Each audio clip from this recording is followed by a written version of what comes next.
Ya, selamat sore adik-adik semuanya ya, senang berjumpa kembali di mata kuliah teori pasar modal. Oh sorry, teori akuntansi. Kebanyakan ngajar ya. Teori akuntansi ya. Hari ini tanggal berapa ini? 15 ya, 15 Maret 2022. Pertemuan kita yang ke-6 ya.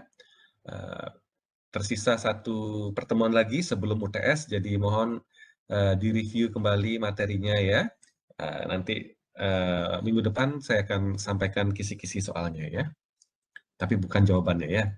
Kira-kira apa scoop yang mesti adik fokuskan untuk menyiapkan diri di UTS ya.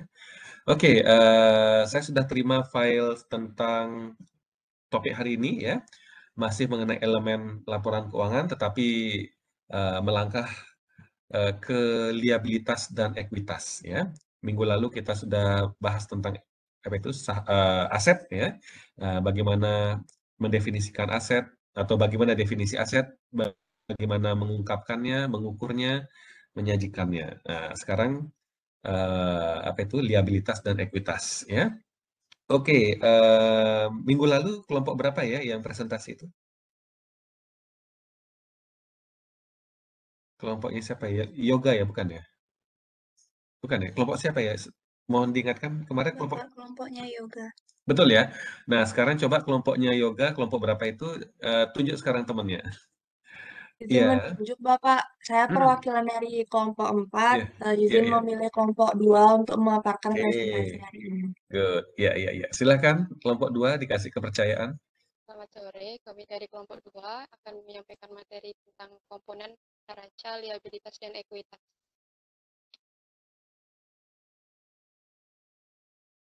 Untuk anggota kelompok kami, yang pertama ada Niputu Ardianti Pratami dengan 3 digit NIM terakhir 042, Nikomang Sripeni Ciptasari 3 digit NIM terakhir 048, Zahra Angelika Jaksin dengan 3 digit NIM terakhir 064, Nimade Dina Andriani 3 digit NIM terakhir 072, saya sendiri Pipit Arab Septiana dengan 3 digit NIM terakhir 105, Ida Bagus Putra Raditya 3 digit terakhir 144, Niputu Dia Kusumayanti 3 digit terakhir 1.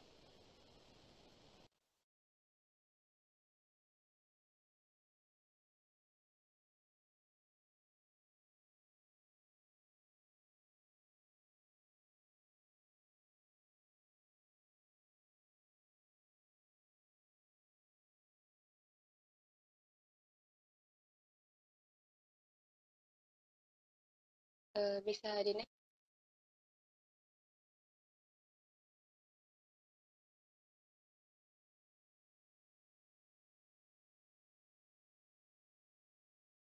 Baik, untuk pokok bahasan kita pada hari ini ada liabilitas dengan definisi pengakuan, penghentian pengakuan, pengukuran dan penyajian dan pengungkapan. Lalu untuk ekuitasnya ada definisi pengakuan, penghentian pengakuan, pengukuran dan penyajian serta pengungkapan. Untuk materi pertama, definisi liabilitas akan disampaikan oleh Sripeni. Sripeni, waktu dan tempat dipersilakan. Baik, terima kasih atas kesempatannya. Di sini saya akan menjelaskan materi mengenai definisi liabilitas. Nah, jadi liabilitas itu merupakan kewajiban kini entitas untuk mengalihkan sumber daya ekonomik sebagai akibat. Bisa di next sebelumnya. Baik, saya ulangi, liabilitas itu didefinisikan sebagai kewajiban kini entitas untuk mengalihkan sumber daya ekonomik sebagai akibat peristiwa masa lalu agar kewajiban itu akibat peristiwa masa lalu. Jadi agar kewajiban itu ada, maka terdapat 3 kriteria yang harus dipenuhi. Yang pertama itu ada entitas memiliki kewajiban.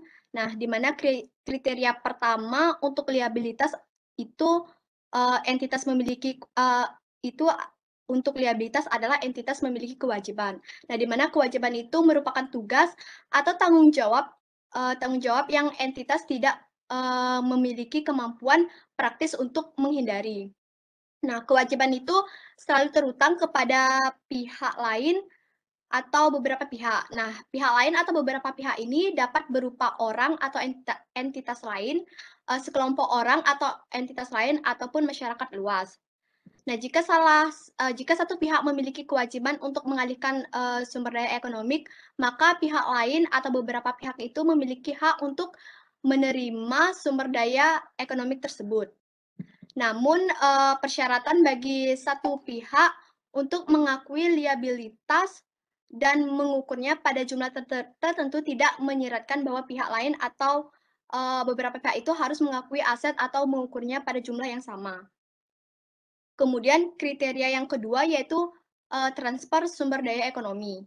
Nah, kriteria kedua untuk liabilitas yaitu bahwa kewajiban adalah untuk mentransfer sumber daya ekonomi.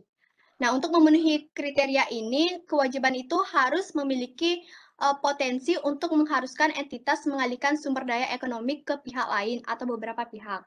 Nah, agar potensi itu ada, tidak perlu ada kepastian atau bahkan kemungkinan besar bahwa entitas itu akan disyaratkan untuk mentransfer sumber daya ekonomi, misalnya hanya diperlukan jika peristiwa masa depan yang tidak pasti tertentu terjadi. Nah, kewajiban tersebut hanya perlu telah ada dan bahwa setidaknya dalam satu keadaan. Nah, hal itu akan mengharuskan entitas untuk mengalihkan sumber daya ekonomi. Nah, kewajiban untuk mentransfer sumber daya ekonomi ini meliputi misalnya yang pertama ada kewajiban membayar tunai, kemudian kewajiban untuk menyerahkan barang atau memberikan jasa, kewajiban untuk mengalihkan sumber daya ekonomi jika peristiwa masa depan tertentu yang tidak pasti terjadi, dan kewajiban untuk menerbitkan instrumen keuangan jika instrumen keuangan tersebut akan mewajibkan entitas untuk mengalihkan sumber daya ekonomi.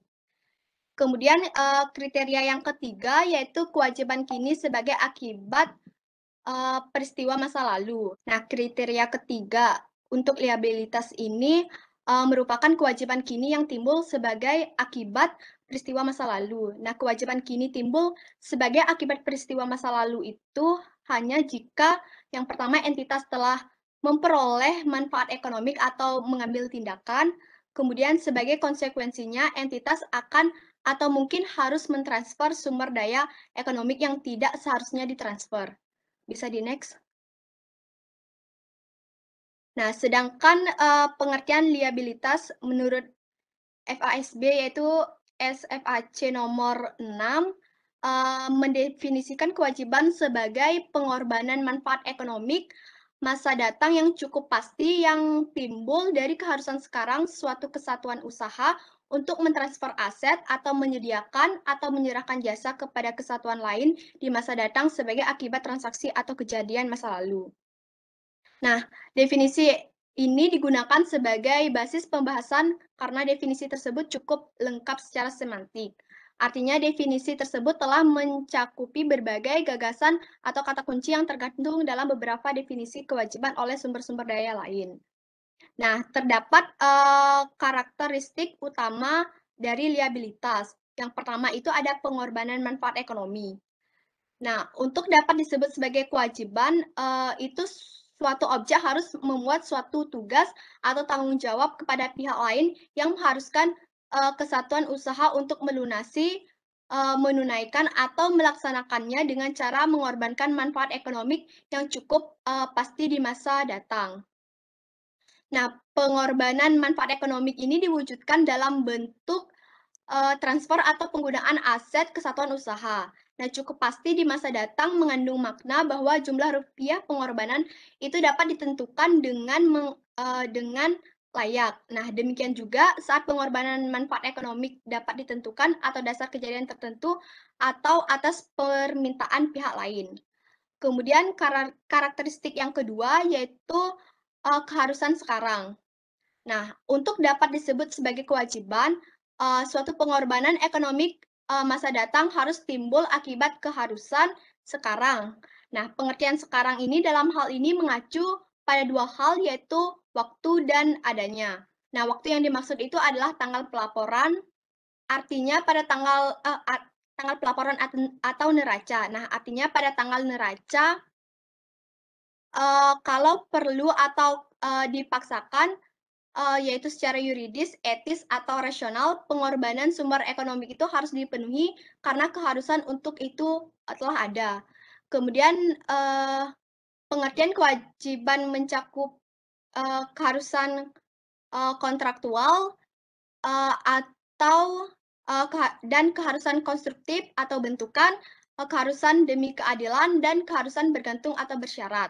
Nah, di mana keharusan kontraktual itu merupakan keharusan yang timbul akibat perjanjian atau peraturan hukum yang di dalamnya kewajiban bagi suatu kesatuan usaha yang dinyatakan secara eksplisit atau implisit dan mengikat. Kemudian keharusan konstruktif itu merupakan keharusan yang timbul akibat kebijakan kesatuan usaha dalam rangka menjalankan dan memajukan usahanya untuk memenuhi apa yang disebut praktik usaha yang baik atau etika bisnis dan bukan untuk memenuhi kewajiban yuridis. Kemudian keharusan demi keadilan itu merupakan keharusan yang ada sekarang yang menimbulkan kewajiban bagi perusahaan semata-mata karena panggilan etis atau moral daripada karena peraturan hukum atau praktik bisnis yang sehat. Kemudian karakteristik yang ketiga yaitu akibat transfer atau kejadian masa lalu. Nah, di mana transaksi masa lalu yang dimaksud di sini itu adalah transaksi yang menimbulkan keharusan sekarang telah terjadi. Nah, sebagai contoh itu karena perusahaan mendapat pinjaman bank dengan kontrak, keharusan sekarang berupa keharusan kontraktual timbul pada akhir periode akuntansi berupa pokok pinjaman dan bunga yang menuntut pengorbanan sumber ekonomi masa datang atau suatu saat setelah akhir periode tersebut. Kemudian karakteristik yang keempat yaitu hak kewajiban tak bersyarat. Nah, konsep ini menyatakan bahwa walaupun kontrak itu telah ditandatangani, salah satu pihak tidak mempunyai kewajiban apapun sebelum pihak lain memenuhi apa yang menjadi hak pihak lain. Nah, suatu pihak tidak mempunyai kewajiban apapun jika tidak mendapatkan hak atas sesuatu yang nyata dari pihak lain. Nah, jadi konsep hak kewajiban tak bersyarat menyatakan tidak ada hak tanpa kewajiban dan sebaliknya tidak ada kewajiban tanpa hak. Nah, secara teknis konsep ini diartikan bahwa hak atau kewajiban timbul bila salah satu pihak telah berbuat sesuatu. Nah, kontrak-kontrak semacam ini dikenal dengan nama kontrak saling mengimbangi tak bersyarat atau kontrak eksekutori. Kemudian selain memiliki karakteristik utama, liabilitas itu memiliki karakteristik pendukung. Nah, terdapat 3 karakteristik pendukung, yaitu yang pertama keharusan membayar kas, di mana pelunasan kewajiban itu pada umumnya akan dilakukan dengan pembayaran kas. Nah, adanya pengeluaran kas ini merupakan hal penting untuk mengaplikasi definisi kewajiban karena 2 hal, yaitu sebagai bukti adanya suatu kewajiban dan sebagai pengukur atribut atau besarnya kewajiban yang cukup objektif. Kemudian karakteristik pendukung yang kedua yaitu identitas terbayar jelas. Nah, bila identitas terbayar sudah jelas, hal tersebut hanya menguatkan bahwa kewajiban memang ada, tetapi untuk menjadi kewajiban identitas terbayar tidak harus dapat ditentukan pada saat keharusan terjadi. Nah itu berarti untuk menjadi kewajiban itu kewajiban pada akhir tahun, pada saat itu identitas terbayar tidak harus diketahui. Kemudian yang ketiga yaitu berkekuatan hukum. Nah, pada umumnya keharusan selalu suatu entitas untuk mengorbankan manfaat ekonomik akibat klaim yuridis yang mempunyai kekuatan memaksa. Nah, adanya daya paksa yuridis hanya menunjukkan bahwa kewajiban tersebut memang ada dan dapat ditimbulkan secara yuridis material. Bisa di next.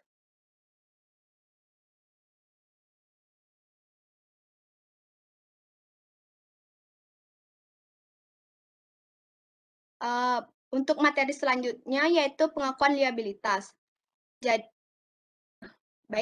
Jadi sebelum menjelaskan mengenai pengakuan liabilitas, di sini saya akan menjelaskan mengenai apa itu pengakuan. Jadi pengakuan itu adalah proses menangkap untuk dimasukkan dalam laporan posisi keuangan atau laporan kinerja keuangan item yang memenuhi definisi salah satu elemen laporan keuangan. Nah, sedangkan pengakuan liabilitas itu di mana kewajiban diakui pada saat keharusan telah mengikat akibat transaksi yang sebelumnya telah terjadi. Nah, mengikatnya suatu keharusan harus dievaluasi atas dasar kaidah pengakuan. Nah, kriteria pengakuan lebih berkaitan dengan pedoman umum dalam rangka memenuhi karakteristik kualitatif informasi sehingga elemen statement keuangan hanya dapat diakui bila kriteria definisi, keterpautan, keterandalan, dan keterukuran dipenuhi. Nah, kaidah pengakuan ini merupakan prosedur aplikasi untuk menandai adanya elemen dan saat dipenuhinya kriteria pengakuan umum.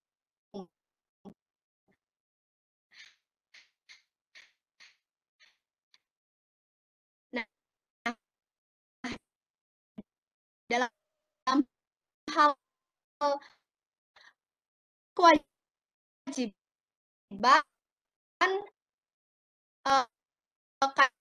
kaidah pengakuan ini berkaitan dengan saat atau apa yang menandai bahwa kewajiban telah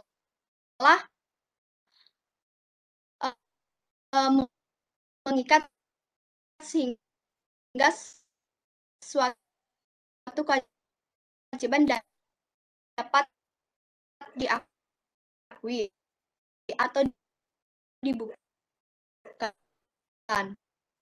Ada yang kewajiban atau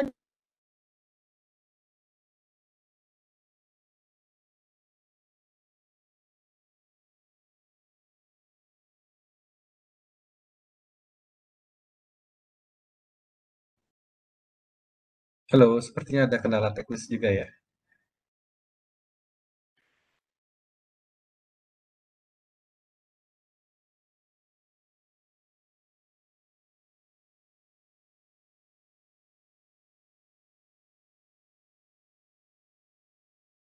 Halo, gimana kelompok 2? Mungkin anggota kelompoknya melanjutkan presentasi untuk slide ini ya.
Halo, saya tidak dengar ada suara di sini.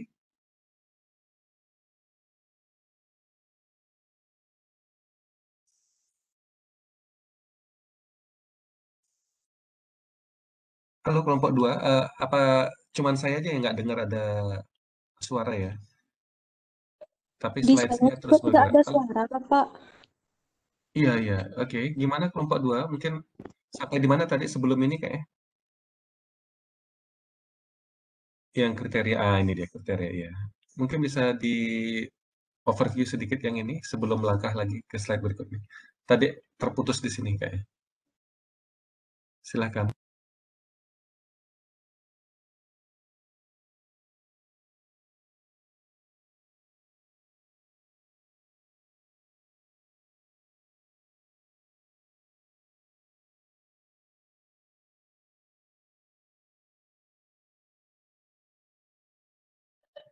baik bisa di next.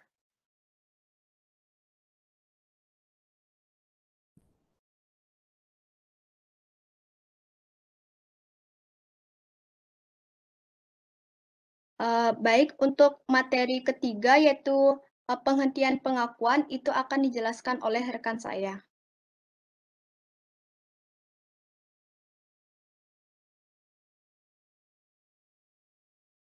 Baik, untuk materi derecognition atau penghentian pengakuan akan dibawakan oleh saya, Pipitorum Septiana. Tadi next.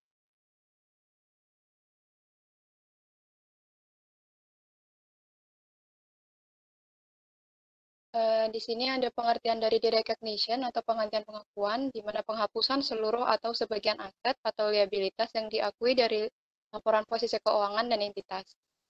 Konsep penghentian pengakuan menetapkan pedoman penghentian pengakuan aset dan liabilitas untuk secara jujur mewakili aset dan liabilitas. Pertanyaan mengenai penghentian pengakuan dapat muncul sehubungan dengan semua jenis aset dan kewajiban. Pertanyaan mengenai penghentian pengakuan aset dan liabilitas sering muncul dalam konteks entitas yang bertujuan khusus dan tertentu, dan apakah entitas tersebut harus dimasukkan dalam satu set laporan konsolidasi.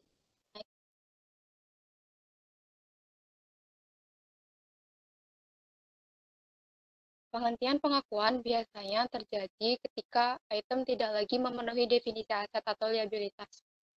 Yang pertama, untuk aset, ketika entitas kehilangan kendali atas seluruh atau sebagian dari aset yang diakui. Lalu untuk liabilitas, ketika entitas tidak lagi memiliki kewajiban kini untuk seluruh atau sebagian dari liabilitas yang diakui. Penghentian pengakuan harus bertujuan untuk menyajikan secara jujur, di mana setiap aset dan liabilitas yang dipertahankan oleh transaksi yang menyebabkan penghentian pengakuan. Lalu, perubahan aset dan liabilitas entitas sebagai akibat dari transaksi tersebut. Next.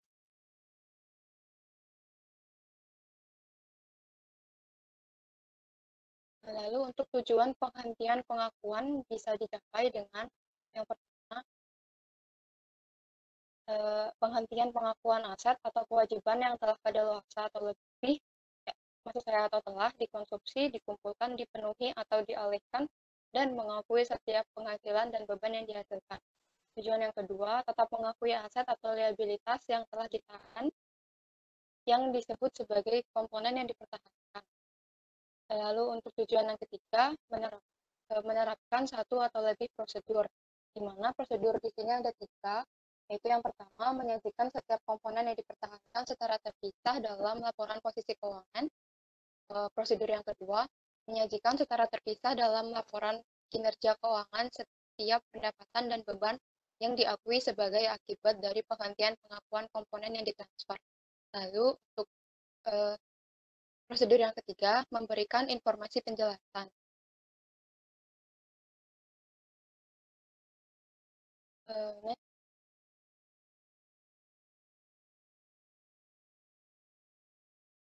Dalam beberapa kasus, entitas mungkin tampak mengalihkan aset atau liabilitas.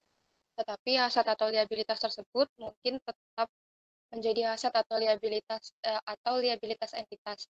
Jika entitas tampak telah mengalihkan suatu aset, tetapi tetap memiliki exposure terhadap variasi positif atau negatif yang signifikan dalam jumlah manfaat ekonomi yang dapat dihasilkan oleh aset. Lalu, jika suatu entitas telah mengalihkan suatu aset ke pihak lain yang memegang aset tersebut sebagai agen untuk entitas tersebut, pihak yang mengalihkan tetap mengendalikan aset tersebut. Dalam contoh, penghentian pengakuan aset atau liabilitas tersebut tidak akan mencapai salah satu dari dua tujuan penghentian pengakuan.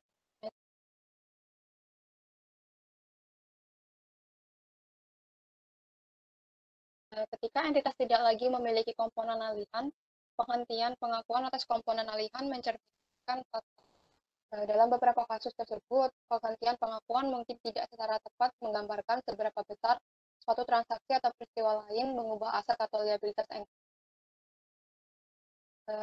Penghentian pengakuan komponen yang ditransfer dapat menyeratkan bahwa posisi keuangan entitas telah berubah lebih signifikan daripada yang telah terjadi. Hal tersebut mungkin jika yang pertama, jika suatu entitas telah mentransfer suatu aset dan pada saat yang sama melakukan transaksi lain yang menghasilkan kini atau kewajiban kini untuk memperoleh kembali aset tersebut. Hak kini atau kewajiban kini tersebut dapat timbul dari kontrak forward, opsi jual tertulis, atau opsi beli yang dibeli. Kemungkinan yang kedua adalah jika entitas masih memiliki exposure terhadap variasi positif atau negatif signifikan dalam jumlah manfaat ekonomi yang mungkin dihasilkan oleh komponen pengalihan yang tidak lagi dikendalikan entitas.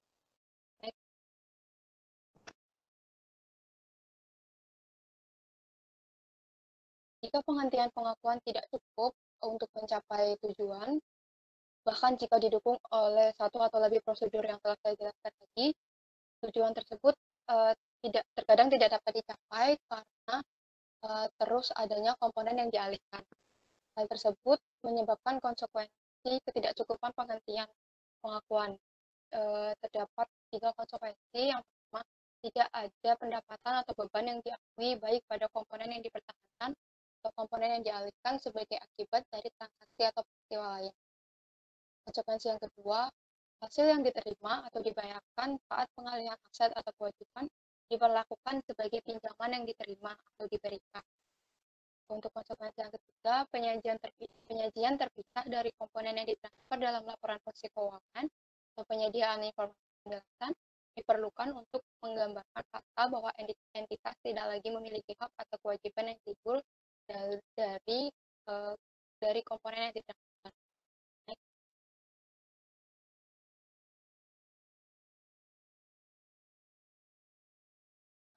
Satu kasus di mana pertanyaan tentang penghentian pengakuan muncul adalah ketika kontrak dimodifikasi dengan cara yang mengurangi atau menghilangkan hak atau kewajiban yang ada.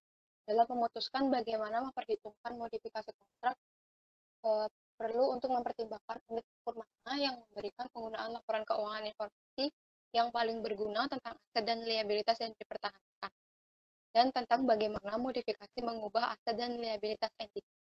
Modifikasi kontrak diperhitungkan jika modifikasi kontrak hanya menghilangkan hak atau kewajiban yang ada. Lalu jika modifikasi kontrak hanya menambahkan hak atau kewajiban yang baru, dan jika modifikasi kontrak menghilangkan hak atau kewajiban yang ada dan menambahkan hak atau kewajiban yang baru. Lalu next.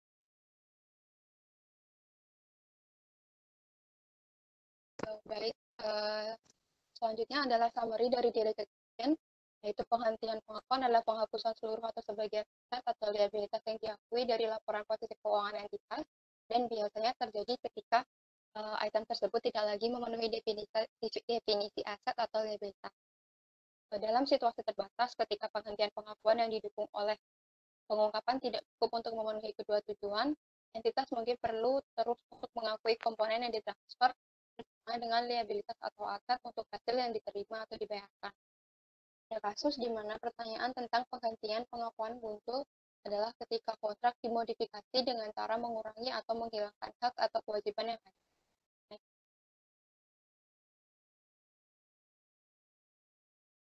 Demikian untuk presentasi yang saya sampaikan. Untuk materi pengukuran liabilitas akan dilanjutkan oleh teman saya. Terima kasih.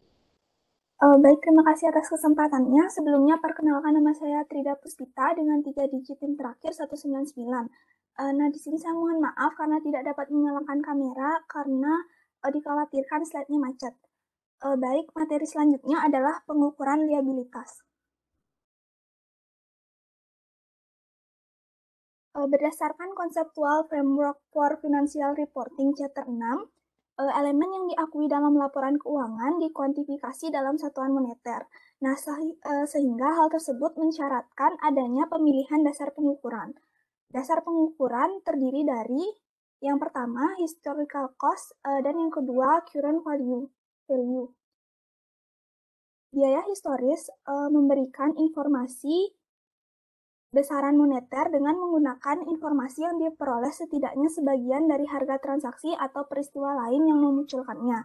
Sedangkan nilai kini memberikan informasi moneter liabilitas dengan menggunakan informasi yang dimutakhirkan untuk mencerminkan kondisi pada tanggal pengukuran. Nah, dasar pengukuran nilai kini juga mencakup 3 hal. Yang pertama adalah nilai wajar, yaitu harga yang diterima untuk menjual menjual aset atau dibayarkan untuk mengalihkan liabilitas dalam transaksi yang teratur antara pelaku pasar pada tanggal pengukuran. Lalu yang kedua, nilai pakai untuk aset atau nilai pemenuhan untuk liabilitas. Jadi pada materi ini yang kita gunakan adalah nilai pemenuhan. Nilai pemenuhan merupakan nilai pakai nilai sekarang dari kas atau sumber daya ekonomik lainnya yang entitas perkirakan akan wajib untuk dialihkan selama entitas memenuhi suatu liabilitas. Lalu yang terakhir adalah biaya kini, yaitu imbalan yang diterima untuk liabilitas yang setara pada tanggal pengukuran dikurangi biaya transaksi yang akan terjadi pada tanggal tersebut. Baik, selanjutnya adalah informasi yang diberikan oleh dasar pengukuran tertentu. Seperti yang dapat dilihat pada slide, jumlah tercatat biaya historis merupakan imbalan yang diterima, yaitu setelah dikurangi biaya transaksi untuk mengambil alih bagian dari liabilitas yang belum dipenuhi, dan jumlahnya meningkat akibat kelebihan estimasi arus kas keluar di atas imbalan yang diterima. Hal ini termasuk juga akrual bunga dari setiap komponen pendanaan. Lalu yang kedua adalah nilai wajar. Jumlah tercatatnya adalah harga yang akan dibayarkan untuk mengalihkan bagian dari liabilitas yang belum dipenuhi, namun tidak termasuk biaya transaksi yang akan timbul pada saat pengalihan. Lalu yang ketiga adalah nilai pemenuhan. Jumlah tercatatnya merupakan nilai sekarang dari arus kas masa depan yang akan timbul untuk memenuhi bagian dari liabilitas yang belum terpenuhi, termasuk nilai sekarang dari biaya transaksi yang akan timbul dalam pemenuhan atau pengalihan. Lalu yang terakhir adalah biaya kini. Jumlah tercatatnya merupakan imbalan yaitu setelah dikurangi biaya transaksi yang akan diterima saat ini untuk mengambil alih bagian dari liabilitas yang belum terpenuhi, dan jumlahnya meningkat akibat kelebihan estimasi arus kas keluar di atas imbalan tersebut. Selanjutnya adalah faktor mempertimbangkan ketika memilih dasar pengukuran. Dalam memilih dasar pengukuran, perlu mempertimbangkan sifat informasi yang akan dihasilkan oleh dasar pengukuran, baik dalam laporan posisi keuangan maupun laporan kinerja keuangan serta faktor lainnya. Informasi yang diberikan oleh suatu dasar pengukuran harus bermanfaat bagi pengguna laporan keuangan.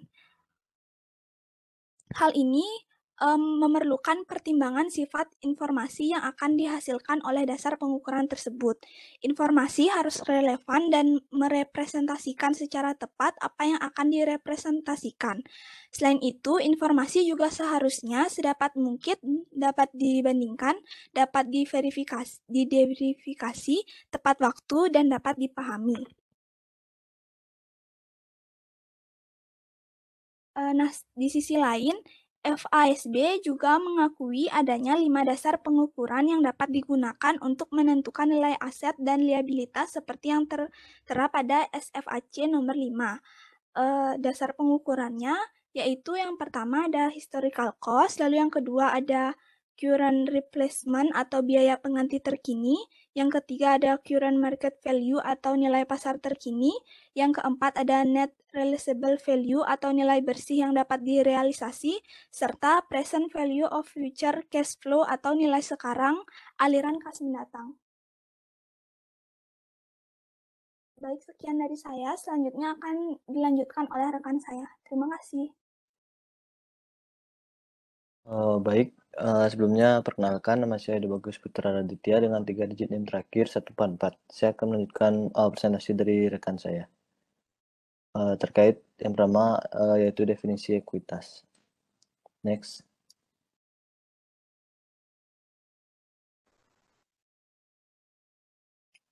Nah, menurut Ikatan Akuntan Indonesia (IAI) atau PSAK 2002 pasal 49, ekuitas adalah kepentingan residual dalam aset entitas setelah dikurangi semua kewajibannya, sehingga kita memperoleh persamaan, yaitu ekuitas sama dengan aset dikurangi liabilitas.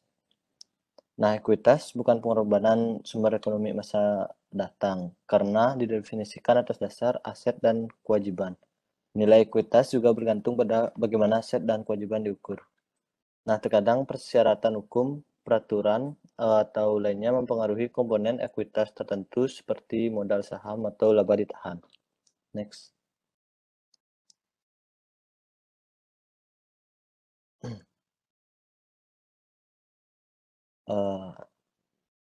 Nah, pengungkapan informasi terkait ekuitas pemegang saham akan sangat dipengaruhi oleh tujuan penyajian informasi tersebut kepada statement keuangan. Nah, pada umumnya, tujuan pelaporan informasi ekuitas pemegang saham adalah menyelidiki akan informasi kepada yang berkepentingan tentang efisiensi dan kepengurusan atau stewardship, manajemen, serta menyediakan informasi tentang riwayat serta prospek investasi pemilik dan pemegang ekuitas lainnya. Nah, di sini juga terdapat teori ekuitas. Teori ekuitas adalah teori yang menjelaskan sudut pandang yang digunakan dalam akuntansi berkaitan dengan penyusunan dan penyajian laporan keuangan. Nah, sebelum teori entitas terdapat teori proprietary, yaitu teori yang muncul sebagai perwujudan dari sistem pembukuan berpasangan. Nah, teori ini memusatkan perhatian kepada pemilik perusahaan dengan persamaan akuntansi, yaitu aktiva dikurangi hutang sama dengan modal.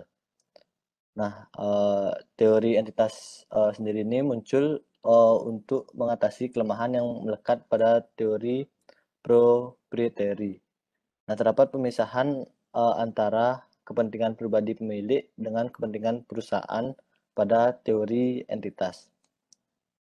Nah, dengan demikian, transaksi atau kejadian yang dicatat dan dipertanggungjawabkan adalah transaksi yang melibatkan perusahaan. Sehingga pada teori entitas, persamaan akuntansinya adalah aktiva sama dengan hutang ditambah dengan modal, atau aktiva sama dengan modal dalam kurung hutang ditambah modal pemilik. Next. Nah, di sini juga terdapat dua versi teori entitas, yaitu yang pertama versi tradisional, yang dimana menurut pandangan tradisional perusahaan beroperasi untuk pemegang ekuitas, yaitu pihak yang memberikan dana bagi perusahaan. Dengan demikian, perusahaan harus melaporkan status investasi dan konsekuensi investasi yang dilakukan pemilik. Nah, di sini pada versi tradisional, perusahaan melihat pemegang ekuitas sebagai partner dalam kegiatan usaha yang dijalankan. Yang kedua, menurut versi baru, di mana pandangan ini menyatakan bahwa perusahaan beroperasi atas namanya sendiri dan berkepentingan terhadap kelangsungan hidupnya sendiri. Nah, di sini perusahaan melihat pemegang ekuitas sebagai pihak di luar perusahaan. Next. Berikutnya adalah pengakuan ekuitas. Next.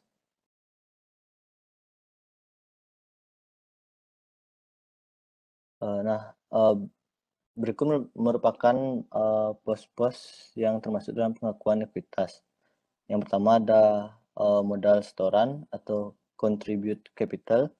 Yang kedua laba ditahan atau retain earnings. Yang ketiga ada penyesuaian modal belum terrealisasi atau unrealized capital adjustment. Next. Nah, modal setoran sendiri itu mencakup modal yuridis dan modal setoran lainnya. Nah, modal yuridis yang dihitung berdasarkan nilai nominal atau par value saham menunjukkan aktiva itu yang tidak dapat didistribusikan ke pemegang saham. Nah, kelebihan nilai di atas nilai nominal diakui sebagai IGO saham atau additional paid in capital. Nah, adapun transaksi yang termasuk dalam modal yuridis, yaitu yang pertama nilai nominal dari saham preference, yang kedua nilai nominal saham biasa, yang ketiga umum atau saham preferen berlangganan, yang keempat surat saham dan opsi, yang kelima dividen saham yang akan dibagikan, yang keenam saham biasa dari penerbitan kembali. Dan adapun saham-saham yang termasuk dalam modal setoran lainnya yaitu pada saham preferen, saham biasa, dan dari sumber lainnya. Next.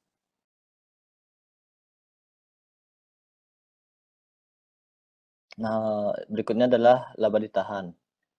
Nah, laba ditahan ini sendiri terdiri dari laporan laba rugi, penyesuaian periode sebelumnya, dan dividen. Nah, oleh karena laporan laba rugi merupakan bagian dari laba ditahan, maka dapat dikatakan bahwa ada hubungan saling terkait atau artikulasi antara laporan laba rugi dan neraca. Lalu berikutnya ada penyesuaian modal belum terrealisasi. Nah, pada posisinya sendiri terdiri dari 3, yaitu pertama, kerugian portofolio yang belum direalisasi untuk efek non-pasar. Yang kedua, selisih kurs yang belum direalisasi dan rugi. Dan yang ketiga, modal sumbangan. Mungkin sekian pemaparan materi yang dapat saya sampaikan. Untuk materi berikutnya akan dilanjutkan oleh rekan saya. Terima kasih. Baik, saya akan menjelaskan mengenai penghentian pengakuan ekuitas. Boleh di next. Jadi mengulas kembali, sebelumnya maaf belum bisa menyalakan kamera karena ada kendala sinyal. Jadi ekuitas atau equity itu adalah hak atau kepentingan pemilik perusahaan pada harta perusahaan, mewakili jumlah uang yang akan dikembalikan kepada pemegang saham perusahaan jika semua aset dilikuidasi dan semua hutang perusahaan dilunasi. Jadi hanya item yang memenuhi definisi aset, liabilitas, atau ekuitas yang diakui dalam laporan posisi keuangan. Demikian pula hanya pos-pos yang memenuhi definisi pendapatan atau beban yang diakui dalam laporan kinerja keuangan. Namun, tidak semua item yang memenuhi definisi salah satu elemen tersebut diakui. Next. Tidak diakuinya suatu pos yang memenuhi definisi salah satu unsur membuat laporan posisi keuangan dan laporan kinerja keuangan kurang lengkap dan dapat mengecualikan informasi yang berguna dari laporan keuangan. Di sisi lain, dalam beberapa keadaan, mengenali beberapa item yang memenuhi definisi salah satu elemen tidak akan memberikan informasi yang berguna. Aset atau liabilitas diakui hanya jika pengakuan aset atau liabilitas tersebut dan setiap penghasilan, beban, atau perubahan ekuitas yang dihasilkan memberikan informasi yang berguna bagi pengguna laporan keuangan, yaitu ada 2. Yang pertama, informasi yang relevan tentang aset atau liabilitas dan tentang pendapatan, beban, atau perubahan ekuitas yang dihasilkan. Kemudian ada juga representasi yang tepat dari aset atau liabilitas dan dari setiap pendapatan, beban, atau perubahan ekuitas yang dihasilkan. Paragraf ini itu bisa dilihat pada paragraf 5.12, 5.17, 5.18, dan hingga 5.25 pada buku Conceptual Framework yang diluncurkan oleh IFRS. Oke, boleh di next. Kemudian, sama seperti biasa, sama-sama seperti biaya membatasi keputusan pelaporan keuangan lainnya. Itu juga membatasi keputusan pengakuan. Ada biaya untuk mengakui aset atau liabilitas. Kemudian penyusun laporan keuangan mengeluarkan biaya untuk memperoleh ukuran yang relevan atas suatu aset atau liabilitas. Pengguna laporan keuangan juga mengeluarkan biaya dalam menganalisis dan juga menafsirkan informasi yang diberikan. Suatu aset atau liabilitas diakui jika manfaat dari informasi yang diberikan kepada pengguna laporan keuangan melalui pengakuan cenderung membenarkan biaya penyediaan dan penggunaan informasi tersebut. Dalam beberapa kasus, biaya pengakuan mungkin lebih besar daripada manfaatnya. Penting ketika membuat keputusan tentang pengakuan untuk mempertimbangkan informasi yang akan diberikan jika aset atau liabilitas tidak diakui. Misalnya, jika tidak ada aset yang diakui pada saat pengeluaran terjadi, maka beban diakui. Seiring waktu, pengakuan beban dapat dalam beberapa kasus memberikan informasi yang berguna. Contohnya, informasi yang memungkinkan pengguna laporan keuangan untuk mengidentifikasi tren. Oke, bisa di next. Ada juga pengakuan dan penghentian pengakuan menurut TSAK 55. Jadi yang pertama, entitas menghentikan pengakuan aset keuangan jika hanya hak kontraktual atas arus kas dari aset keuangan tersebut berakhir, atau entitas mentransfer aset keuangan, dan transfer tersebut memenuhi kemungkinan penghentian atau penjualan. Kemudian penghapusan atau de-recognition aset keuangan didasarkan atas kombinasi risk and reward, dan pendekatan pengendalian. Evaluasi atas risk and reward dilakukan sebelum evaluasi atas transfer pengendalian. Ketiga adalah pengakuan gain atau loss atas penghapusan atau extinguishment liabilitas keuangan ketika utang baru diterbitkan memiliki persyaratan atau term yang berbeda dengan utang lama. Dan yang terakhir adalah restrukturisasi utang yang menyebabkan modifikasi substansial term dapat menghasilkan gain atau loss pada saat penerbitan liabilitas baru. Baik, mungkin sekian yang bisa saya berikan. Selanjutnya akan dilanjutkan oleh rekan saya. Terima kasih. Baik, perkenalkan sebelumnya saya Dia Kusuma dengan 3 digit NIM terakhir 178 akan mempresentasikan materi mengenai pengukuran ekuitas. Next. Terkait dengan pengukuran ekuitas, jadi jumlah yang tercatat pada ekuitas biasanya tidak diukur secara langsung. Modal atau ekuitas diukur sesuai dengan jumlah kas yang diterima, sementara untuk setoran yang berupa non-kas akan diukur sebesar nilai wajar non-kas pada saat kas itu negatif dalam beberapa keadaan. Demikian pula total ekuitasnya yang umumnya akan bersifat positif, tapi bisa juga negatif.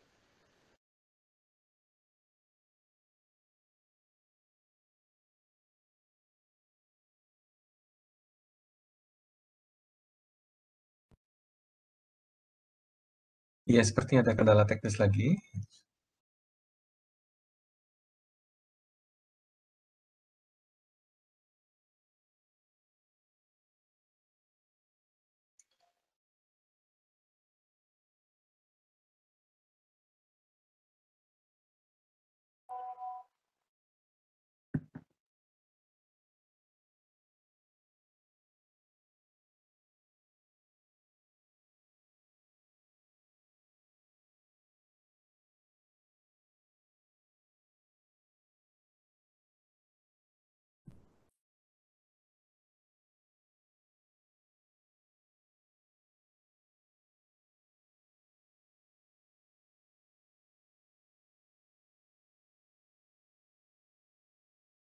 Baik, akan saya lanjutkan presentasi yaitu mengenai teknik pengukuran berbasis arus kas. Terkadang suatu ukuran tidak dapat diamati secara langsung. Dalam beberapa kasus seperti itu, salah satu cara untuk memperkirakan ukuran adalah dengan menggunakan teknik pengukuran yang berbasis arus kas. Teknik seperti ini bukanlah dasar dalam suatu pengukuran, melainkan teknik yang digunakan dalam menerapkan dasar pengukurannya. Oleh karena itu, ketika akan menggunakan teknik seperti itu, perlu dilakukan identifikasi mengenai dasar pengukuran mana yang digunakan dan sejauh mana teknik tersebut mencerminkan faktor-faktor yang dapat diterapkan pada dasar pengukuran tersebut. Teknik pengukuran berbasis arus kas dapat digunakan dalam menerapkan dasar pengukuran yang dimodifikasi. Misalnya, nilai pemenuhan yang dimodifikasi untuk mengecualikan pengaruh kemungkinan bahwa entitas tersebut mungkin gagal dalam memenuhi liabilitasnya. Memodifikasi dasar pengukuran terkadang dapat menghasilkan informasi yang lebih relevan bagi pengguna laporan keuangan atau yang mungkin lebih murah untuk diproduksi atau dipahami. Namun, dasar pengukuran yang dimodifikasi ini mungkin juga lebih sulit dipahami atau dimengerti oleh pengguna laporan keuangan. Next. Baik, sekian presentasi dari saya. Untuk materi berikutnya akan dipaparkan oleh rekan saya. Terima kasih.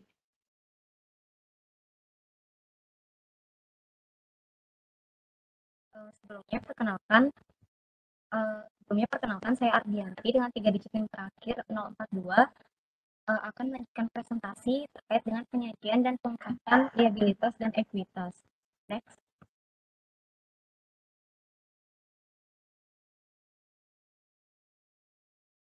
Nah, yang pertama terkait dengan penyajian dan pengungkapan sebagai alat komunikasi. Entitas pelapor mengkomunikasikan informasi tentang aset, kewajiban, ekuitas, pendapatan dan bebannya dengan menyajikan dan mengungkapkan informasi tersebut dalam laporan keuangan.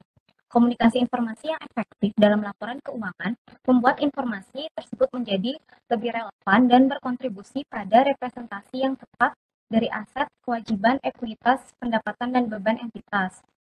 Nah, hal ini juga meningkatkan pemahaman dan komparabilitas informasi dalam laporan keuangan.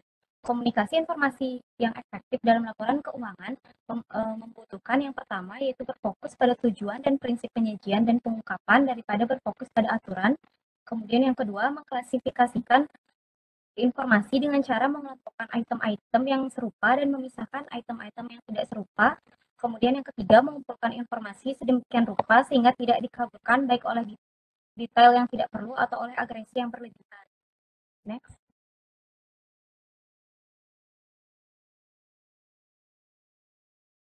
Selanjutnya itu tujuan dan prinsip penyajian dan pengungkapan. Untuk memfasilitasi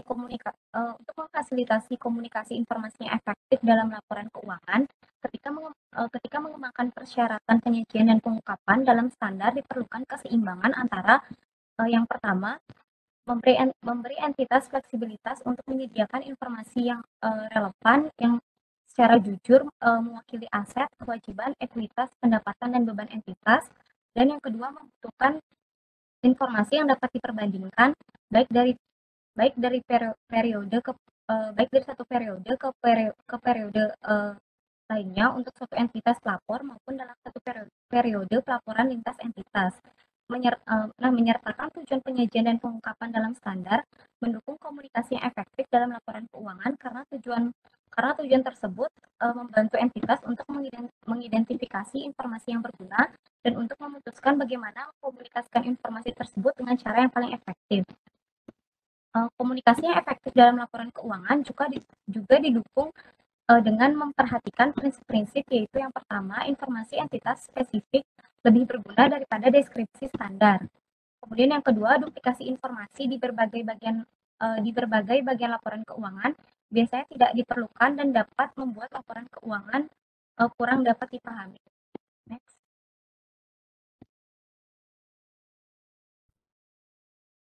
Baik, untuk penyajian liabilitas akan dilanjutkan oleh rekan saya. Baik, di sini saya akan melanjutkan materi yang terakhir yaitu penyajian liabilitas atau kewajiban. Nah, secara umum kewajiban disajikan dalam neraca atas dasar urutan kelancarannya sejalan dengan penyajian aset. PSAK nomor 1 pasal 29 menggariskan bahwa aset lancar disajikan menurut urutan likuiditas, sedangkan kewajiban disajikan menurut urutan jatuh temponya. Nah, ini berarti kewajiban jangka pendek disajikan lebih dahulu daripada kewajiban jangka panjang. Hal ini dimaksudkan untuk memudahkan pembaca untuk mengevaluasi likuiditas perusahaan. Nah, dari segi urutan perlindungan dan jaminan atau sequence of protection, utang yang dijamin pada umumnya disajikan lebih dahulu untuk menunjukkan bahwa dalam hal terjadi likuidasi, utang jangka pendek harus dibayar terlebih dahulu. Selain itu juga dari sudut urutan perlindungan, kewajiban disajikan lebih dahulu daripada ekuitas. Lalu PSAK nomor 1 menentukan bahwa semua kewajiban yang tidak memenuhi kriteria sebagai kewajiban jangka pendek harus diklasifikasikan sebagai kewajiban jangka panjang. Nah, suatu kewajiban diklasifikasikan sebagai kewajiban jangka pendek apabila yang pertama, diperkirakan akan diselesaikan dalam jangka waktu siklus normal operasi perusahaan, lalu yang kedua, jatuh tempo dalam jangka waktu 12 bulan dari tanggal neraca. Next.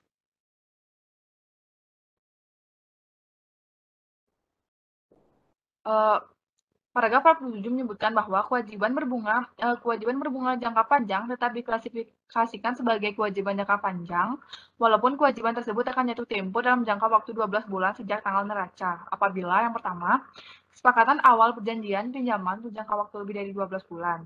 Lalu yang kedua, perusahaan bermaksud membiayai kembali kewajiban dengan pendanaan jangka panjang. Lalu yang ketiga, maksud yang dimaksud pada huruf B didukung dengan perjanjian pembiayaan kembali atau penjadwalan kembali pembayaran yang resmi disepakati dalam laporan keuangan disetujui. Penyajian utang jangka panjang yang jatuh tempo dalam kewajiban lancar akan mempengaruhi likuiditas. Oleh karena itu, syarat tersebut diperlukan agar kewajiban jangka pendek tidak diklasifikasikan sebagai utang jangka panjang. Next. Lalu yang terakhir ada penyajian ekuitas. Pengungkapan informasi ekuitas pemegang saham akan sangat dipengaruhi oleh tujuan penyajian informasi tersebut kepada pemakai statement keuangan. Pada umumnya, tujuan pelaporan informasi ekuitas pemegang saham adalah menyediakan informasi kepada yang berkepentingan tentang efisiensi dan kepengurusan atau stewardship management. Tujuan lainnya adalah menyediakan informasi tentang riwayat serta prospek investasi pemilik dan pemegang ekuitas lainnya. Nah, untuk memenuhi tujuan tersebut, informasi yang harus disampaikan tentang ekuitas pemegang saham minimal adalah sebagai berikut. Yang pertama adalah sumber ekuitas pemegang saham beserta riwayatnya. Lalu yang kedua, peraturan yuridis yang membatasi pembagian dividen dan pembagian modal setoran kepada pemegang saham. Lalu yang ketiga, prioritas beberapa golongan pemegang saham atau pemegang ekuitas lainnya sesuai urutan proteksinya. Next. Baik, sekian presentasi dari kami, kelompok 2. Kami mohon maaf sebelumnya karena sangat banyak kendala, karena kendala yang tidak kami duga sebelumnya. Nah, untuk waktu selanjutnya akan kami kembalikan kepada Bapak dosen. Ya, terima kasih banyak ya kelompok 2. Saya sangat apresiasi usaha dia sudah mempresentasikan topik ini ya.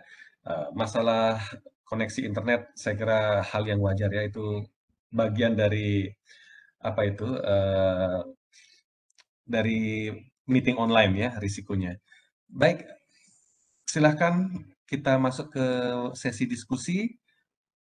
Adik-adik dari kelompok lain silahkan bertanya, minta klarifikasi dan sebagainya ke kelompok 2 ya, silahkan.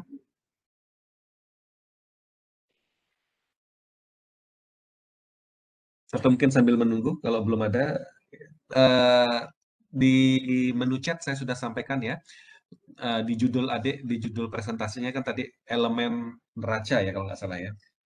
Jadi ya sekarang sebaiknya jangan menggunakan istilah neraca ya, tapi gunakan istilah laporan posisi keuangan ya.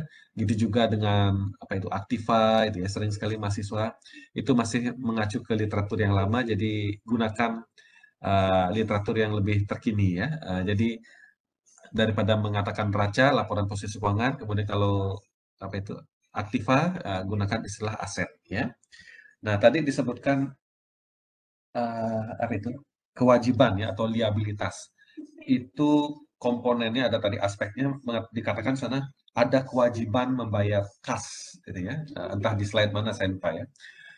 Saya kira ini juga harus diluruskan karena kewajiban atau liabilitas ini tidak mesti dalam bentuk penyerahan uang tunai kas gitu ya, yang adik maksud itu.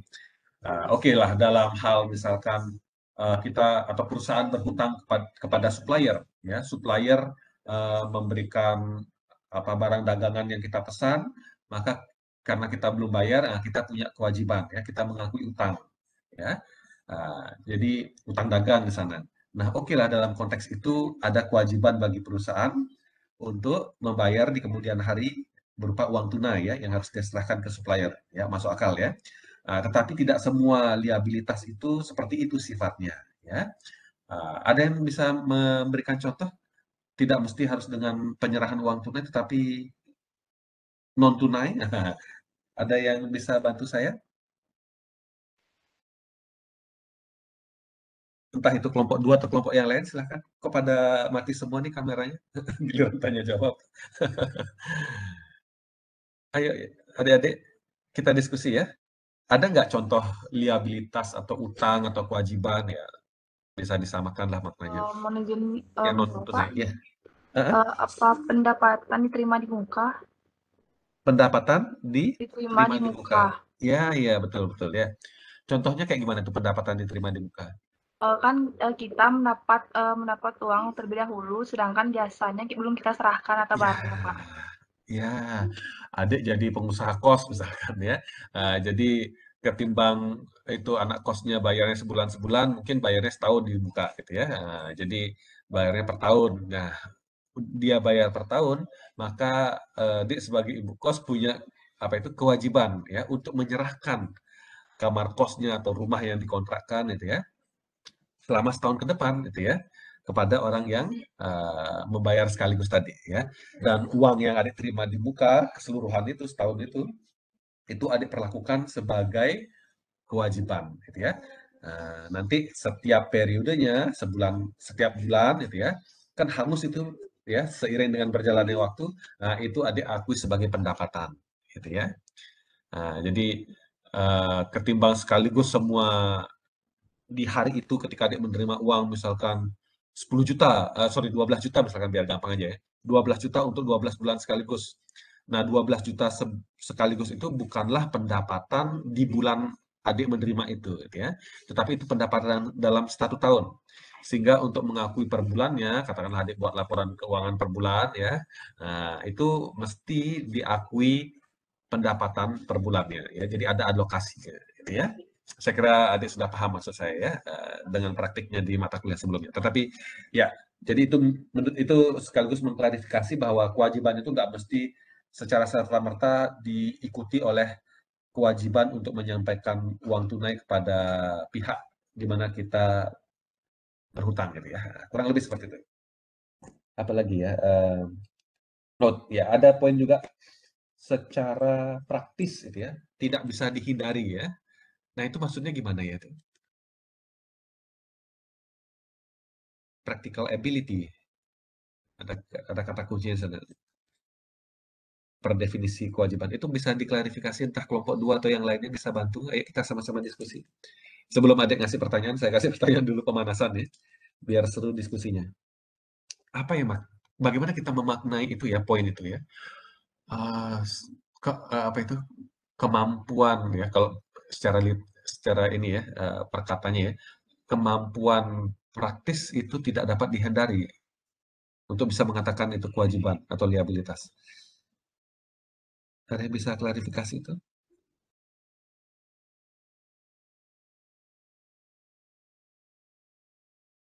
Mungkin siapa nih? Yang on cam cuma kormanya. Gimana Dek Korma? Dek Riris? Bisa bantu? Bantu saya Dek. Apa maksudnya itu ya? Saya belum paham, Pak. Belum paham, iya ya. Oke. Jadi lawannya apa ya? Practical ability apa kira-kira ya yang pas ya? Mungkin theoretical mungkin ya? Practical, theoretical gitu. Kalau di penelitian kan kontribusi praktis dan kontribusi teoritis gitu ya. Kurang lebih seperti itu ya. Nah, intinya gini, kalau secara teoritis, kalau adik kayak tadi ya kasus adik, hey supplier, tolong dong kirimin barang, datang barangnya, tapi aku ngutang dulu ya, bayarnya belakangan gitu ya. Ada pengakuan liabilitas di sana toh. Nah, secara teoritis ya, kalau secara teoritis adik yang masih belum bayar itu bisa aja adik nggak bayar, apa istilahnya ngebandel gitu ya, membangkang gitu ya, atau adik bayar gitu ya. Jadi secara teoritis ada dua probabilitas intinya kayak gitu. Ya bisa bayar bisa enggak gitu ya. Tetapi secara praktis kita tidak bisa menghindari seperti statement itu ya. Secara praktis kita tidak bisa menghindari kewajiban tersebut gitu ya. Masa sederhananya masa si tega gitu ya. Kita suruh-suruh orang supplier kirimin barang jauh-jauh datang gitu ya, hujan-hujan kayak gini, kemudian kita janji bayar bulan depan, 3 bulan depan, tapi apa itu nggak bayar gitu ya, ditunda lagi, perpanjang lagi sampai lewat setahun gitu ya, sampai dibawa ke pengadilan gitu ya. Masa sih tega seperti itu ya. Contoh lain, karyawan kita rekrut, kemudian dia bekerja ya, banting tulang sampai tulangnya remuk gitu ya. Terus gilirannya dapat gaji, ya kita janjikan gajian tiap tanggal 1 misalkan, nggak dibayar, molor, sampai di demo gitu ya. Nah, itu ya. Jadi secara praktis tidak bisa dihindari kewajiban itu, gitu ya. Tetapi secara teoritis bisa aja itu ya, ada probability kan. Bisa dibayar, bisa tidak itu ya. 0101 ya, binari. Kurang lebih seperti itu ya. Bukan ngomongin binomo ya, binari itu ya. Maksudnya 01 probabilitasnya ya. Jadi seperti itu ya, maksud atau makna dari definisi kewajiban di sana ya. Oke, apa lagi nih? Yang tadi saya catat, sekilas saya catat, ada teori entitas ya. Itu mungkin nanti perlu diklarifikasi sama yang mempresentasikan tadi. Ada versi tradisional teori entitasnya, kemudian ada teori yang versinya baru kalau nggak salah ya, kontemporer. Yang teori yang sifatnya baru ini mengatakan bahwa pemegang saham itu adalah pihak eksternal. Kalau yang versi lamanya atau tradisional gimana itu? Apa bedanya? Saya masih belum nangkep. Mungkin bisa ditampilkan lagi itu sama-sama kita ini kan. Yang teori apa itu? Ekuitas ya Pak ya? Apa teori entitas tulisan saya nggak bisa baca sampai ini karena kecepatan nulis. Teori entitas kalau nggak salah ya.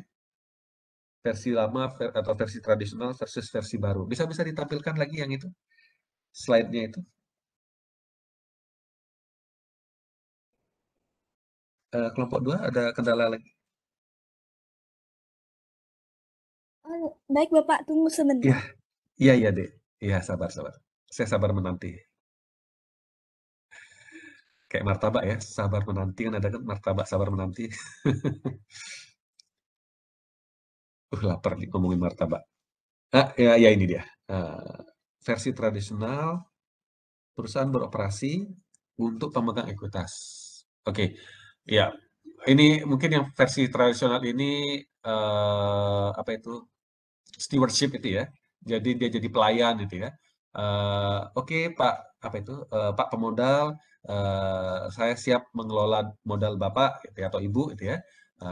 Ya, jadi nanti berkembang gitu ya uangnya ya, modalnya tadi 100 juta kita kelola sebagai agent ya, masih ingat ya, agent dan prinsipal itu ya. Prinsipal ngasih dana ke kita sebagai agen, agent, mengelola dananya dari 100 juta jadi 200, 500 dan seterusnya ya. Karena pemegang ekuitas adalah pihak yang memberi dana. Oke. Nah, versi baru bahwa perusahaan beroperasi atas namanya sendiri dan berkepentingan terhadap kelangsungan hidup sendiri. Oh, berarti bisa gini dong, semaunya dia dong. Gimana nih memaknainya? Berarti pemegang ekuitas nggak dianggap sebagai pemilik dana atau pemberi dana dalam konteks yang versi 1 tadi itu, tradisional. Jadi, Pak pemodal, oke, saya terima dananya 100 juta, langsung ngacir ya. Saya mau bertindak atas nama saya sendiri ya, dan saya berkepentingan terhadap kelangsungan hidup saya sendiri gitu ya, atau kelangsungan perusahaan ini. Ini perusahaan saya, padahal yang ngasih modal teman adik itu pemodal itu. Pemegang ekuitas dianggap sebagai pihak luar perusahaan, sama aja kayak local communities, apalagi itu media dan sebagainya ya. Jadi stakeholders, jadi external stakeholders. Itu tuh gimana klarifikasinya? Saya agak bingung yang di sini. Yang nomor 2 katanya versi yang kontemporer, paradigma baru, tapi kok agak nyeleneh gitu ya. Agak kurang bertanggung jawab sebagai agent tadi itu ya. Begitu dapat duit dia langsung saya bisa bertindak atas nama diri saya sendiri. Ya. Bisa dipahami maksud apa kritik saya nih. Gimana kelompok 2? Atau kelompok lain juga bisa bantu mungkin kelompok 2 kurang baik mengartikulasi sehingga saya salah tanggap gitu ya. Sebenarnya bukan itu maksudnya tetapi saya salah tanggap. Nah, gimana bisa diklarifikasi?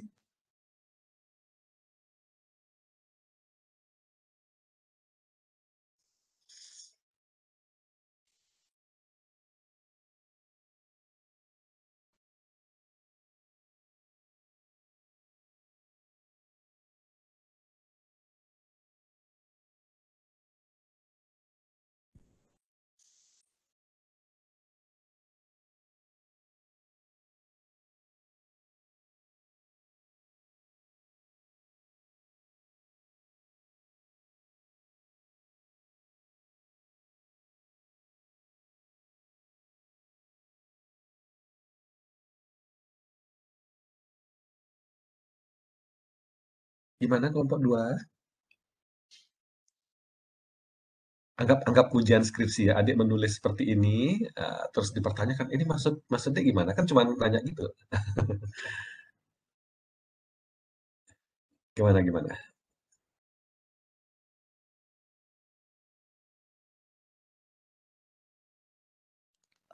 Baik Bapak, sebelumnya mohon izin untuk mencoba menjawab.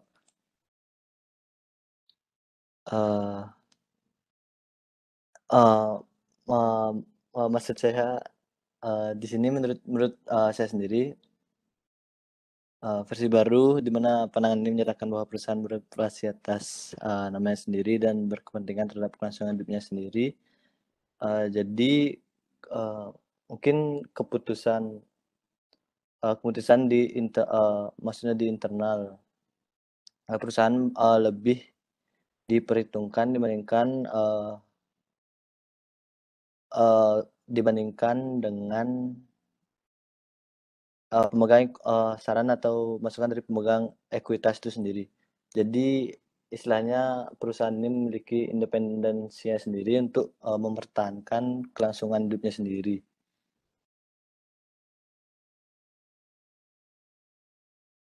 Mungkin sekian pemahaman dari saya, Pak. Ya, kalau kita masuk ke pemahaman tentang entity konsep, kita kan udah pernah belajar ya, entity principle atau entity konsep, ya memang konsep itu atau teori itu pada intinya adalah ada pemisahan gitu ya, betul. Ada pemisahan antara ini asetnya pemodal, ini asetnya perusahaan kan gitu ya. Ibarat adik punya warung, mohon dipisahkan, ini uang adik ya. Misalkan adik punya penghasilan lain, nah ini uangnya adik dari penghasilan adik bekerja, dan ini dari penghasilan dari warung. Jangan digabung-gabung, gitu ya. Uang warung adalah uang saya, ya. Utang saya adalah utangnya warung, gitu ya. Jangan dibolak-balik seperti itu. Gitu. Akhirnya nanti warungnya cepat bangkrut kalau gitu ya. Nah, jadi jangan dicampur adukkan, intinya gitu teori entitas itu kan. Iya, masuk akal bahwa pemodal itu atau pemegang ekuitas itu adalah pihak eksternal gitu ya. Dan biasanya orang yang punya modal itu nggak mau sibuk gitu ya. Oke, saya orang kaya raya gitu ya, misalkan Amin gitu ya. Saya punya uang 50 miliar gitu ya. Ini 50 miliar saya bingung mau saya buat bisnis apa gitu ya. Sampai akhirnya saya ngobrol-ngobrol sama misalkan Dek Riris gitu ya. Wah, saya lihat Dek Riris kompeten nih. Saya bisa angkat sebagai agent saya ya. Ini saya titipin 50 miliar wah gitu ya. Tolong dikelola. Saya pingin Dek buatkan bisnis ini gitu ya. Adik menerjemahkan ide saya. Oke, kita buat. Jadi saya pemegang saham atau pemodal, saya ada di luar gitu ya. Yang penting saya percayakan dananya, nanti adik kasih laporan pertanggungjawaban ya. Jadi adik ya itu ya. Secara berkala menunjukkan akuntabilitas di sana. Iya dari sudut pandang itu teori entitas yang kita maksud gitu ya. Tetapi tidak bisa kita katakan bahwa Dek Riris sebagai agent yang saya tunjuk, saya percayakan dananya untuk dikelola bisa berbuat seenaknya gitu ya, beroperasi atas namanya sendiri dan sebagainya gitu ya. Seharusnya tidak seperti itu artikulasinya ya, sehingga ini bisa jadi salah tanggap gitu ya. Ini maksudnya apa itu ya? Jadi seperti itu ya. Saya kira itu ya yang untuk versi kontemporernya ya. Jadi oke, dia ada pemisahan ini eksternal, ini internal, tetapi maksudnya internal itu adalah pihak eksternal, pihak pemegang saham atau pemilik pemegang ekuitas itu mendelegasikan kewenangannya kepada manajemen perusahaan gitu ya untuk mengelola dananya gitu ya. Jadi dia dapat diberikan delegasi kewenangan gitu ya. Tapi tidak sama artinya dengan saya bisa berbuat apa saja atas nama saya sendiri untuk kelangsungan hidup saya sendiri atau perusahaan saya. Dia menganggapnya perusahaan saya itu ya. Tidak bisa seperti itu. Ini tetap perusahaan miliknya si pemegang saham. Dia hanya dapat kewenangan untuk mengelola itu ya. Ya, saya kira itu ya. Mungkin nanti perlu klarifikasi aja nanti kalimatnya. Kalau ini misalkan hasil penelitian itu ya. Jadi intinya di sini saya bermaksud untuk memberitahu adik bahwa menulis itu mesti hati-hati dan harus logis gitu ya. Terkadang sumber yang adik kutip itu tidak logis gitu ya. Jadi adik harus gunakan akal sehat, common sense. Apa yang maksud ini ya? Daripada nanti adik dipertanyakan, sebaiknya adik mempertanyakan kepada diri sendiri dulu sebelum adik tulis itu kalimatnya ya. Nah, ini pelajaran untuk nanti buat usulan penelitian dan sebagainya ya. Oke. Ya, saya kira poin dari saya itu nanti kita lihat diskusinya seperti apa perkembangannya ya. Adik-adik dari kelompok lain silakan pertanyaan-pertanyaannya untuk kelompok 2. Mohon izin bertanya, Pak. Langsung kelompok 2 handle ya, siapa yang ini ditunjuk ya. Kemudian silakan direspons. Silakan.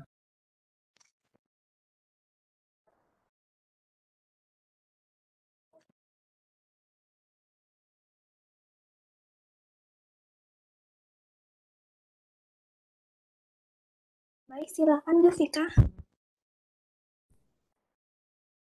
Baik, sebelumnya terima kasih atas kesempatannya. Saya Jessica Anggi dengan 3 digit NIM terakhir 154 dari kelompok 5. Pada izin bertanya terkait dengan pengakuan liabilitas yang sebelumnya telah dijelaskan, yaitu terdapat 4 kaidah untuk menandai pengakuan kewajiban. Nah, keempat kaidah tersebut dapat memicu pencatatan atau pengakuan liabilitas. Pertanyaan saya, apakah keempat kaidah tersebut harus dapat dipenuhi, serta kapan keempat kaidah tersebut dapat terpenuhi? Sekian pertanyaan dari saya, terima kasih.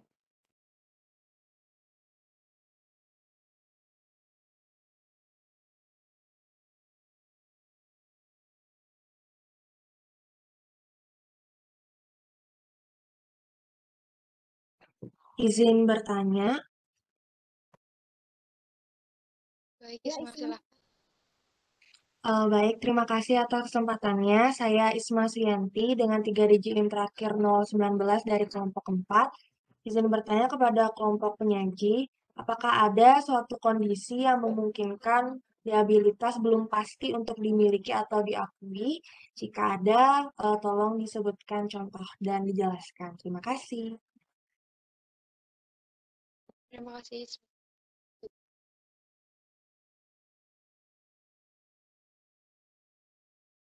Izin bertanya. Silakan Ardelia.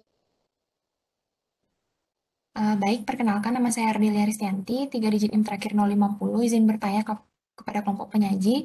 Di buku saya baca bahwa modal yuridis itu dianggap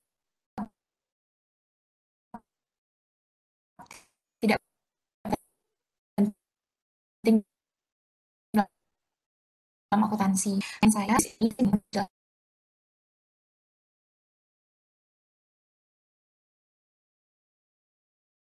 Saya tidak tahu apa kendala ada di audio saya. Tadi agak keputus-putus ya, atau koneksi internet saya yang bermasalah? Saya putus juga, Pak. Apa bisa diulang pertanyaannya? Iya, saya nggak nangkep pertanyaannya. Ya. Baik, mohon maaf, apakah suara saya sudah terdengar dengan jelas? Baik, perkenalkan saya Ardelia, 3 digit NIM terakhir 050, izin bertanya. Jadi di buku saya baca bahwa pengungkapan modal yuridis itu dianggap tidak penting dalam akuntansi. Nah, pertanyaan saya, mengapa pengungkapan modal yuridis itu dalam akuntansi dianggap tidak penting? Mohon dijelaskan. Terima kasih. Terima kasih, Ardelia. Untuk pertanyaan selanjutnya. Mohon izin bertanya. Baik, silahkan Tika. Baik, terima kasih atas kesempatannya. Perkenalkan, saya Tika Widianti dengan 3 digit NIM terakhir 171. Saya ingin bertanya terkait sebelumnya itu saya pernah melihat ada yang namanya hutang kontingensi. Nah, pertanyaan saya itu apa sih sebenarnya hutang kontingensi itu dan transaksi yang bagaimana saja yang bisa disebut sebagai hutang kontingensi? Sekian pertanyaan saya, terima kasih. Terima kasih Tika untuk pertanyaan.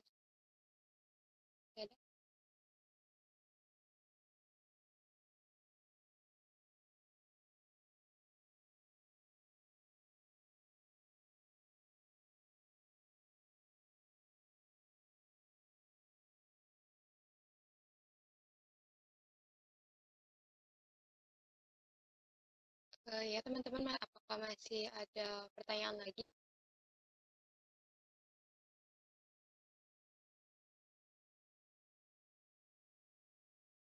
Ya, mungkin sesi ini sampai di sini dulu. Sambil menunggu teman-temannya menyiapkan pertanyaan, silahkan direspons ya. Atau perlu waktu untuk berdiskusi dulu, silahkan ya. Ya Bapak, kami memohon waktu untuk berdiskusi sebentar. Terima kasih.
Baik, Bapak.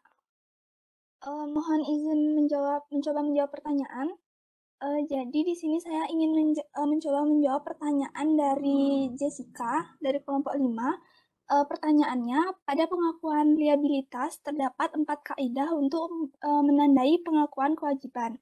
Keempat kaidah tersebut secara teknis memicu pencatatan dan pengakuan liabilitas. Nah, pertanyaannya, apakah keempat kaidah tersebut harus dapat dipenuhi serta saat kapan keempat kaidah tersebut dapat terpenuhi?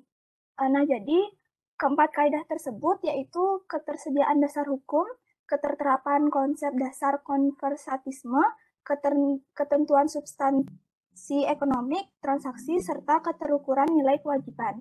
Nah, hal ini berkaitan dengan penentuan saat atau timing pengakuan kewajiban.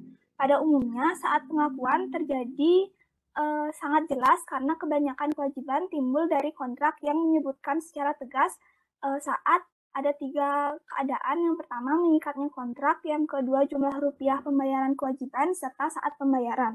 Nah, akan tetapi untuk beberapa kasus, jumlah rupiah kewajiban tergantung pada kejadian di masa mendatang. Meskipun cukup pasti bahwa keharusan membayar di masa mendatang tidak dapat dihindari. Baik, sekian jawaban dari saya. Untuk pertanyaan selanjutnya mungkin akan dilanjutkan oleh rekan saya. Sebentar, deh. Saya tadi agak keteteran nulisnya. Saya udah lama nggak bisa nulis cepat ya karena kebiasaan ngetiknya. 4 apa itu? Kaidah tadi apa ya tadi ada sebutkan? Kaidah pengakuan Ketersediaan dasar hukum. Ketersediaan dasar hukum. Keterterapan konsep dasar konversatisme. Penerapan konservatisme. Ketentuan substansi ekonomik transaksi. Substansi ekonominya. Serta keterukuran nilai kewajiban. Keterukuran kewajiban. Iya, ya, oke. Ini sumbernya dari mana nih? Ada kaidah-kaidah ini. Saya tidak menemukannya di AFRS atau apa gitu. Ada literatur mana yang ada di ACI ini?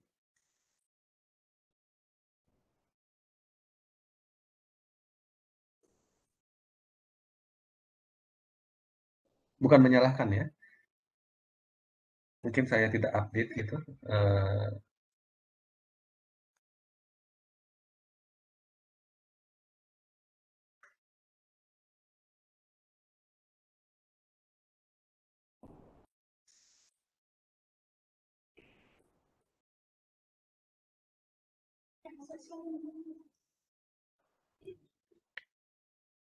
Kalau di ini kan di apa itu di conceptual framework-nya kan apa namanya itu sebentar ya di conceptual framework yang saya bagikan itu kan intinya ada 4 juga ya di sini ya, ada poinnya. Kriterianya ada 3. Jadi dia harus punya kewajiban, dan kewajiban itu berupa apa itu? Transfer sumber daya ekonomi, ya, tidak mesti harus kas ya tadi yang sudah saya sampaikan. Kemudian kewajiban itu merupakan kewajiban sekarang yang diakibatkan oleh transaksi di masa lalu atau transaksi sebelumnya yang mendahulunya gitu ya. Jadi hanya 3 kriteria itu. Ya, kalau mau dijabarkan lagi yang dimaksud dengan kewajiban sini adalah practical ability yang tadi disebut itu ya. Practical ability untuk menghindari transfer sumber daya ekonomi gitu ya. Dan seterusnya. Saya kira adik bisa cek di file yang pernah saya sampaikan itu ya. Saya tidak tahu adik mengacu kemana, tapi ini agak sedikit kontradiktif ya. Ketersediaan dasar hukum. Emang perlu ya ada seperti itu. Termasuk pertanyaannya tadi, penanyanya ya. Apakah ini merupakan kriteria atau kaidah yang apa ya, mesti di apa istilahnya itu dipenuhi gitu ya? Izin menjawab Pak. Ya. Di buku Suwarjo itu Pak. Di Suwarjono. buku yang teori akuntansi ada di RPS gitu. Ya. Ya kita sudah saya duga ya. Tahun berapa itu bukunya? Saya kira itu masih pakai yang FASB zaman dulu. Tahun 2000 awal atau tahun berapa itu? 2014 Pak. 2014, oke. Ya, ya, ya tapi memang sekarang kita apa itu ya, streamnya ke IFRS ya.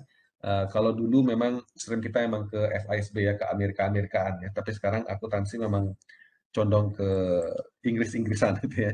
Oke, it's okay. Saya punya perspektif yang berbeda ya. Tapi it's okay. Yang agak mengganjal adalah ada ketersediaan dasar hukum. Emang kalau contohnya tadi supplier datang kemudian apa itu ngirimin barang gitu ya, tanpa ada kontrak, tanpa ada dasar hukum perdata yang mengikat kedua belah pihak, emang kita tidak bisa mengakui kewajiban? Kan itu pertanyaannya ya. Seberapa penting kontrak itu mesti ada gitu ya.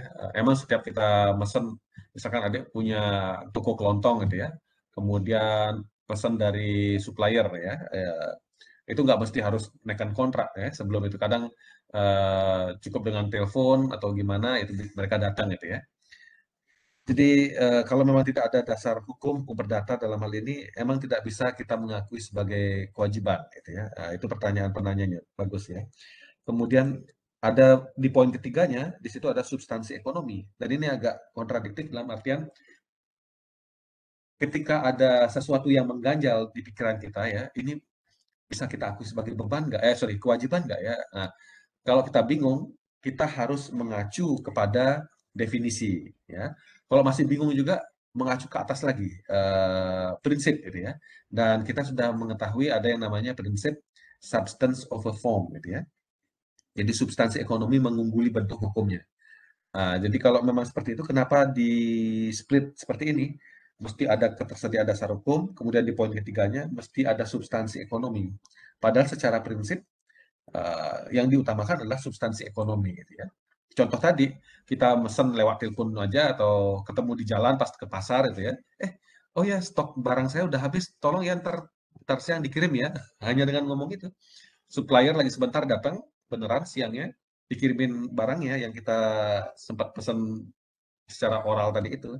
Tidak ada kontrak yang mengikat secara hukum gitu ya. Tapi secara substansi ekonomi itu barang sudah datang, sudah masuk ke gudang kita, dan kita bilang apa itu bayarnya belakangan, kita belum menyerahkan sumber daya ekonomi berupa uang dalam hal ini gitu ya. Jadi substansi ekonomi sudah ada walaupun bentuk hukumnya tidak ada, tetapi kita tetap mengakui sebagai kewajiban karena substansi ekonomi lebih diprioritaskan ya daripada bentuk hukumnya. Nah, itu catatan dari saya ya. Bukan menyalahkan ya karena dia bilang mengacu kepada literatur tertentu. Tetapi relevansinya dan sebagainya saya kira sudah tidak relevan lagi yang disampaikan oleh Pak Prof. Suarjono itu ya. Kemudian apa itu tulisan saya sendiri bingung. Konservatisme. Kemudian apa itu keterukuran. Kalau keterukuran penting gitu ya. Itu jadi dari 4 kaidah itu saya kira yang penting yang harus ditemui adalah yang substansi ekonomi. Itu lebih penting daripada bentuk hukum atau dasar hukumnya. Kemudian keterukuran, jadi harus bisa diukur secara reliable. Itu barang dagangan datang ke gudang kita, bisa diukur nggak secara rupiah kan gitu ya, secara moneter gitu ya, unit moneter. Bisa dirupiahkan nggak itu, bukan per unitnya barangnya, tapi per rupiahnya. Kalau bisa, ada bukti transaksinya, bisa diakui sebagai kewajiban gitu ya. Jadi keterukuran itu penting gitu ya. Konservatisme ya penting juga dalam artian kalau apa itu ada yang masih ingat waktu itu kita bahas prinsip konservatisme, ayo. Jadi intinya dari 4 poin itu saya kira yang poin pertama agak mengganjal bagi saya ya. Jadi nggak mesti dah harus ada dasar hukum untuk bisa mengakui kewajiban. Dengan kata lain juga kalau nggak ada dasar hukum kita bisa ngeles kalau kita tidak punya kewajiban gitu ya. Kasihan dong ya karyawan misalkan yang sudah bekerja karena gara-gara kita lupa buat kontrak kerja, kemudian kita tidak mengakui kewajiban kita ya, utang gaji kita gitu ya. Supplier datang gara-gara kita tidak buat kontrak, kita bilang saya nggak ada kewajiban untuk membayar, kasihan dong. Secara teoritis oke, tetapi secara sekali lagi secara practical ability itu nggak bisa kita hindari, itu mesti kita serahkan, ya. Kita harus lunasi kewajiban kita. Jadi poin itu ya, yang pertama ya, kaidah pertama saya kira nggak pas ini ya. Nah, konservatisme, ayo pertanyaan saya belum dijawab. Masih ingat nggak?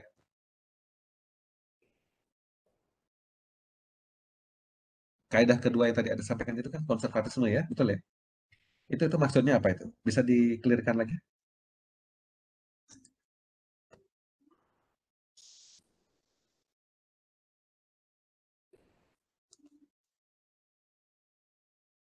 Masih ingat diskusi kita waktu di awal-awal itu?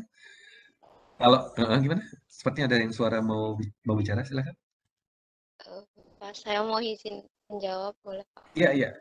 Dipipit ya, silakan. Mohon maaf kalau salah ya Pak. Oh, jangan takut. Belajar itu nggak boleh takut salah.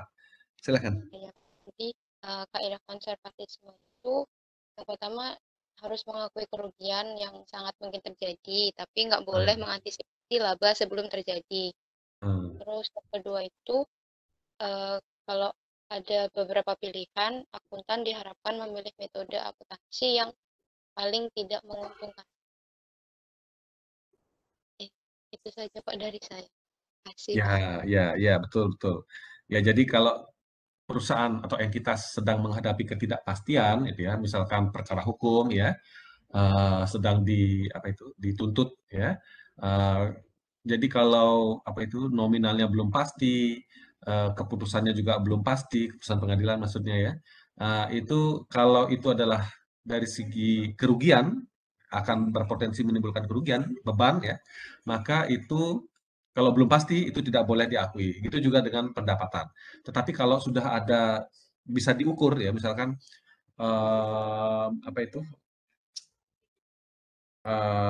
jaksa sudah menuntut bahwa kita salah itu ya.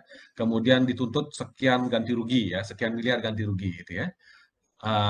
Kalau untuk kewajiban dan beban itu bisa diakui gitu ya. Sepanjang sudah bisa terukur tadi yang poin keempat tadi itu ya. Ketika tidak pasti dan belum bisa diukur, ketidakpastiannya tinggi sekali ya, udah belum pasti kita akan kalah di pengadilan, belum pasti juga berapa kita harus ganti rugi. Kalau seperti itu memang kewajiban dan beban belum bisa diakui.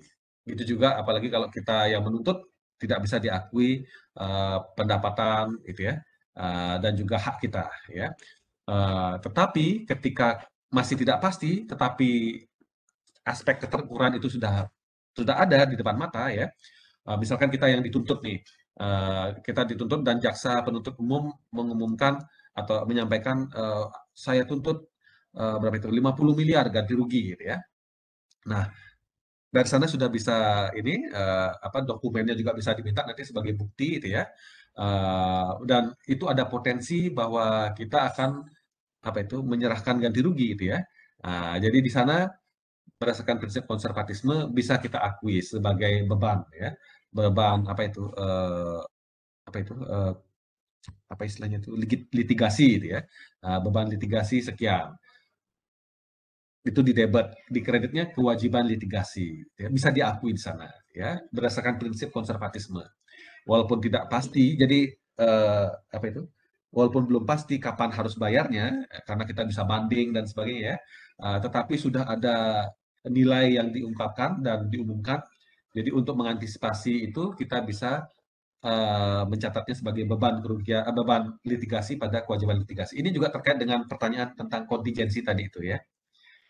Sesuatu yang masih belum pasti, sama seperti garansi gitu ya. Kemudian balik lagi ke litigasi. Tapi kalau dari segi yang menuntut, kalau kita yang menuntut ganti rugi, itu jaksa penuntut umum sudah memberikan statementnya sekian ganti ruginya, tapi itu masih belum pasti ya. Dan untuk persoalan pendapatan, ya, yang didebat haknya, ya piutang misalkan, yang dikreditnya adalah pendapatan, itu belum bisa diakui, belum ya. Karena berdasarkan prinsip konservatisme sesuatu yang seperti itu terlalu optimistik gitu ya, tidak boleh gitu ya. Konservatisme itu harus yang kayak tadi dibilang itu kalau belum pasti, kalau itu merupakan kewajiban mesti diakui, tapi kalau merupakan hak tidak boleh diakui ya. Kalau beban bisa diakui, kalau pendapatan belum boleh diakui berdasarkan prinsip konservatisme ketika menghadapi ketidakpastian. Begitu juga kalau dibawa ke metode akuntansi, dari sekian banyak pilihan-pilihan metode akuntansi, prinsip konservatisme itu berarti pemilihan metode yang tidak terlalu optimistik, kurang lebih seperti itu. Di tengah kondisi ketidakpastian tidak boleh menunjukkan optimisme yang berlebihan, gitu ya. Sehingga pilih metode akuntansi yang apa itu yang berdampak pada laba yang tidak terlalu tinggi, gitu ya. Kurang lebih seperti itulah ya. Betul tadi yang disampaikan oleh siapa Pipit ya. Ngomong-ngomong soal kontingensi juga sekalian saya bantu jawab.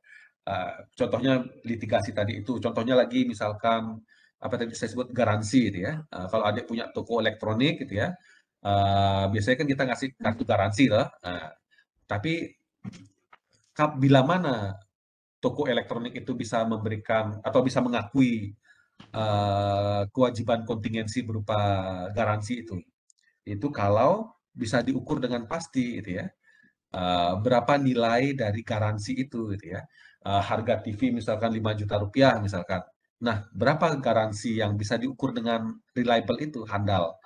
Kalau nggak bisa diukur, tapi cuma bisa ngasih apa itu kartu garansi dan sebagainya, itu nggak bisa sebagai dasar untuk mengakui kewajiban. Ya. Jadi kewajiban kontingensi berupa garansi nggak bisa. Tetapi kalau sudah bisa diukur dengan pasti, misalkan TV sebut saja merek X, di apa itu di sana sudah ada misalkan nominalnya itu ya, bahwa TV ini mencakup biaya garansi mencakup garansi untuk apa itu komponen ini dan sebagainya dengan nominal sekian, misalkan kalau ada seperti itu, ada statement apa itu rupiah dari garansi itu. Nah, itu bisa dijadikan dasar untuk mengakui kewajiban kontingensi berupa garansi. Ya. Jadi beban garansi, jadi misalkan TV harganya 5 juta, jadi mencatat pengakuan penjualan, oke sudah, ya, adik sudah tahu ya, kas pada penjualan. Kalau misalkan metode yang lain ada persediaan juga di sana. Nah, kemudian kalau ada garansi bisa diukur secara reliable, itu harus diakui juga beban garansi di debit, kreditnya kewajiban garansi, gitu ya. Nanti kalau beneran misalkan dalam periode garansi itu datang dia customer kita minta garansi, ya sudah tinggal diklaim saja garansinya, gitu ya. Jadi seperti itu ya. Jadi seperti itu ya. Kemudian jadi kewajiban garansinya di debit, ya. Kemudian yang di kreditnya adalah kas karena kita mengeluarkan ya. Kas misalkan yang kita bayarin ke itu apa namanya itu ke perusahaan merek X itu ya, yang produk yang dibeli itu, yang kita minta garansinya. Kurang lebih seperti itu ya. Jadi itu kalau kontingensi seperti itu ya. Jadi kalau tidak pasti dalam menghadapi ketidakpastian, dalam menghadapi ketidakpastian, kalau itu adalah merupakan potensi beban buat kita, expense, maka kalau sudah bisa diukur ya dengan reliable, itu mesti diakui bebannya, ya, termasuk juga kewajiban yang menyertainya, ya. Tapi kalau itu pendapatan dalam kondisi ketidakpastian, ada potensi pendapatan buat kita, gitu juga dengan potensi hak untuk menagih dan sebagainya ya, yang terkait dengan itu tidak boleh diakui. Jadi tidak boleh terlalu optimis. Nah, kurang lebih seperti itu ya. Ya, silakan dilanjutkan responsnya. Oh ya, saya lupa jam 6:30 saya ada rapat. Jadi mungkin sebelum itu ya kita selesai ya. Oke.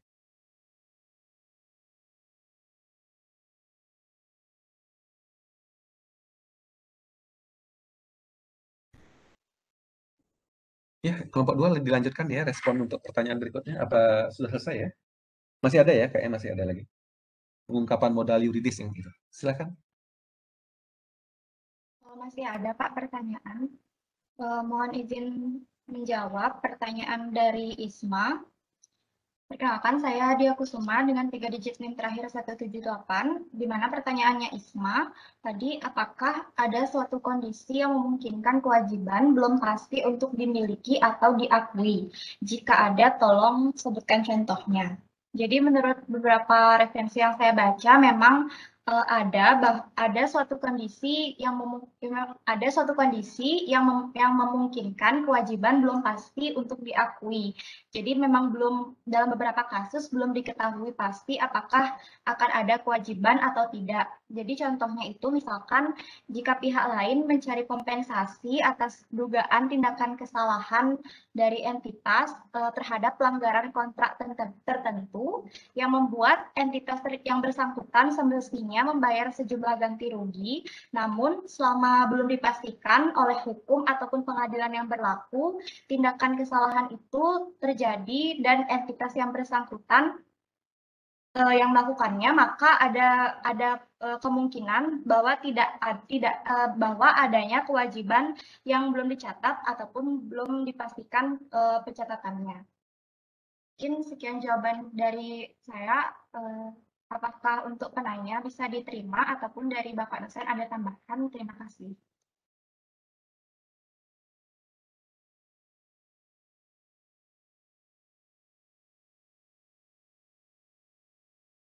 Ya, saya kira itu termasuk yang tadi saya sebutkan tadi ya, tentang apa itu beban litigasi, kewajiban litigasi itu ya.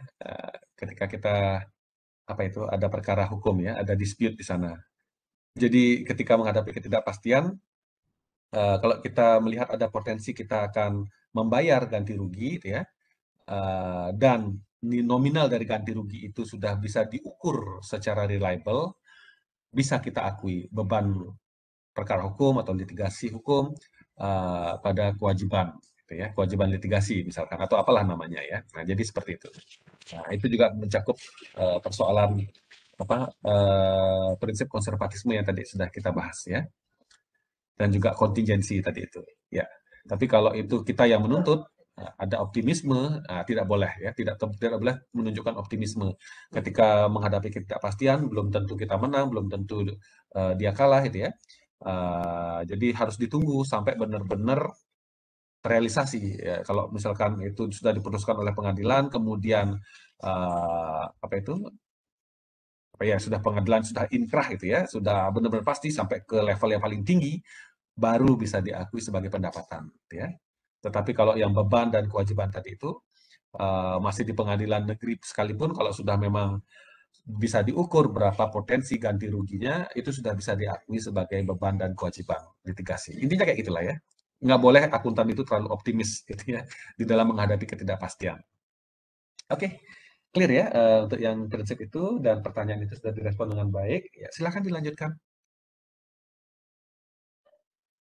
Baik, di sini saya akan mencoba menjawab pertanyaan dari Ardelia, di mana pertanyaannya itu mengapa pengungkapan modal yuridis dalam akuntansi itu dianggap tidak penting. Nah, akuntansi menganggap pengungkapan modal yuridis tersebut tidak penting karena akuntansi lebih menekankan pada jumlah rupiah yang benar-benar disetor pemegang saham sebagai jumlah rupiah kontrak antara perseroan dengan pemegang saham. Dalam hal perusahaan berjalan terus, pengungkapan modal yuridis kemudian akan berfungsi semata-mata untuk menunjukkan batas jumlah aset yang dapat didistribusi kepada pemegang saham, baik dalam bentuk dividen maupun likuidasi modal, dan dianggap hal ini memberi informasi terhadap batas perlindungan bagi kreditor. Mungkin sekian jawaban dari saya. Iya. Mungkin yang bisa saya ilustrasikan ya, maksudnya modal yuridis itu memang dalam konteks literatur akuntansi mungkin nggak terlalu familiar ya, tetapi di dalam hukum perdata itu, kalau adik masih ingat hukum bisnis itu ya, masih ingat nggak pelajarannya? Saya masih ingat ya, dulu dosen hukumnya bilang. Jadi intinya gini, bayangkan kalau adik misalkan berberapa nih, berlima ya, kelompok 5 ini, kelompok 2 ini berlima buat perusahaan gitu ya. Apakah itu dalam bentuk CV ya, Commanditer Venoscap, atau misalkan PT itu ya. Adik kan mesti ke notaris kan untuk ngurusin itu ya, buat akte pendirian kan gitu ya. Nah, nanti biasanya ditanya atau nanti tertera di akte itu siapa-siapa saja yang menjadi pemodal ya atau pemilik kan gitu ya. Terus kontribusinya apa? Kurang lebih seperti itulah ya. Ditanya sama notarisnya untuk dibuatkan itu ya. Nah, seringkali kan misalkan berlima nih, apalagi zaman sekarang ya, orang buat perusahaan nggak mesti harus semuanya punya duit gitu ya. Ada yang punya duit, oke, ada yang punya mungkin tanah, properti, ya. Jadi intinya kerjasama, mereka kolaborasi kan gitu ya, zaman sekarang itu ya. Dan ada yang punya ide aja, nggak bawa duit, nggak bawa aset apa-apa, cuma bawa otak, tapi dia pinter gitu ya. Dia punya ide, gagasan. Nah, itu semuanya dianggap modal gitu ya. Nah, secara yuridis it's okay gitu ya. Datang 5 orang, ditanya sama notarisnya, ini modalnya gimana nih? Oh, sekian miliar. Berupa apa aja? Oh, uang, tanah dan sebagainya. Satu orang ini apa nih? Gilirannya ditanya, satu orang lagi ini nggak bawa apa-apa, Bu, gitu, atau Pak Notaris. Lah terus kok jadi pemodal? Ya dia punya ide, dia yang sebenarnya yang punya ide, pengen buat sekolah misalkan gitu ya. Yang lainnya cuma nyumbang, ada yang nyumbang kendaraan untuk operasional, rumah, tanahnya yang lagi nganggur dan sebagainya. Oh, secara yuridis si notaris ini nggak bisa, udah kamu tidak bisa dianggap sebagai pemodal, keluar dari kantor saya, nggak bisa seperti itu ya. Secara yuridis bisa diterima, gitu ya. Mereka adalah pemodal, yang punya gagasan itu adalah pemodal.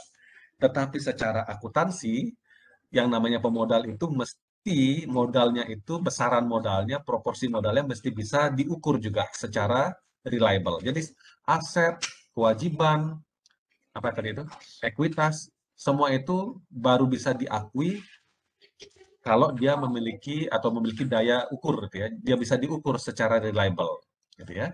Dalam hal ini ya dalam satuan moneter gitu ya. Mesti misalkan akhirnya dalam kesepakatan itu di kantor notaris, oke deh kalau gitu kita pro rata basis, misalkan ya. Jadi modal yang nanti ditulis di aktenya misalkan berapa itu, misalkan 10 miliar ya, karena ada 5 orang ya dianggap sama-sama berkontribusi 2 miliar ya, kira-kira kurang lebih seperti itu gitu ya. Nanti dibuatkan oleh notaris aktenya dan sebagainya. Nah, dari sana dasarnya kita mencatat ada apa itu, modal sebesar 10 miliar. Jadi seperti itu ya. Kurang lebih seperti itu ya. Baik Bapak, terima kasih banyak atas Ya. ilustrasinya. Ya. Jadi apa itu? Ide atau gagasan dari seorang pemodal itu tidak bisa kita catat secara akuntansi gitu ya. Dan apa itu? Modalnya dia si A yang punya gagasan itu bisa dicatat atau dia bisa diakui sebagai pemodal kalau ada dasar apa itu yang memadai untuk mengukur bahwa modalnya adalah sekian, dan itu bisa misalkan dalam bentuk kesepakatan gitu ya. Jadi buktinya adalah akte notaris yang menyatakan modalnya ada sekian, si A, si B, si C, si D, si A, B, C, D, E menyetor modal sebesar sekian. Nah, itu jadikan dasar dia. Gitu ya. Nah, kurang lebih seperti itu ya. Jadi ingat, transaksi atau sesuatu itu bisa dicatat kalau ada bukti transaksi. Dan bisa diukur secara reliable. Kurang lebih itu aja prinsip utamanya ya. Oke. Ada lagi pertanyaan yang belum dijawab? Kayaknya sudah semua ya? Atau saya yang kelewatan? Ada yang belum dijawab nggak? Kayak udah semua ya?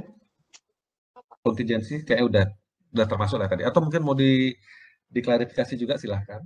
Contoh lain misalkan untuk yang kontingensi.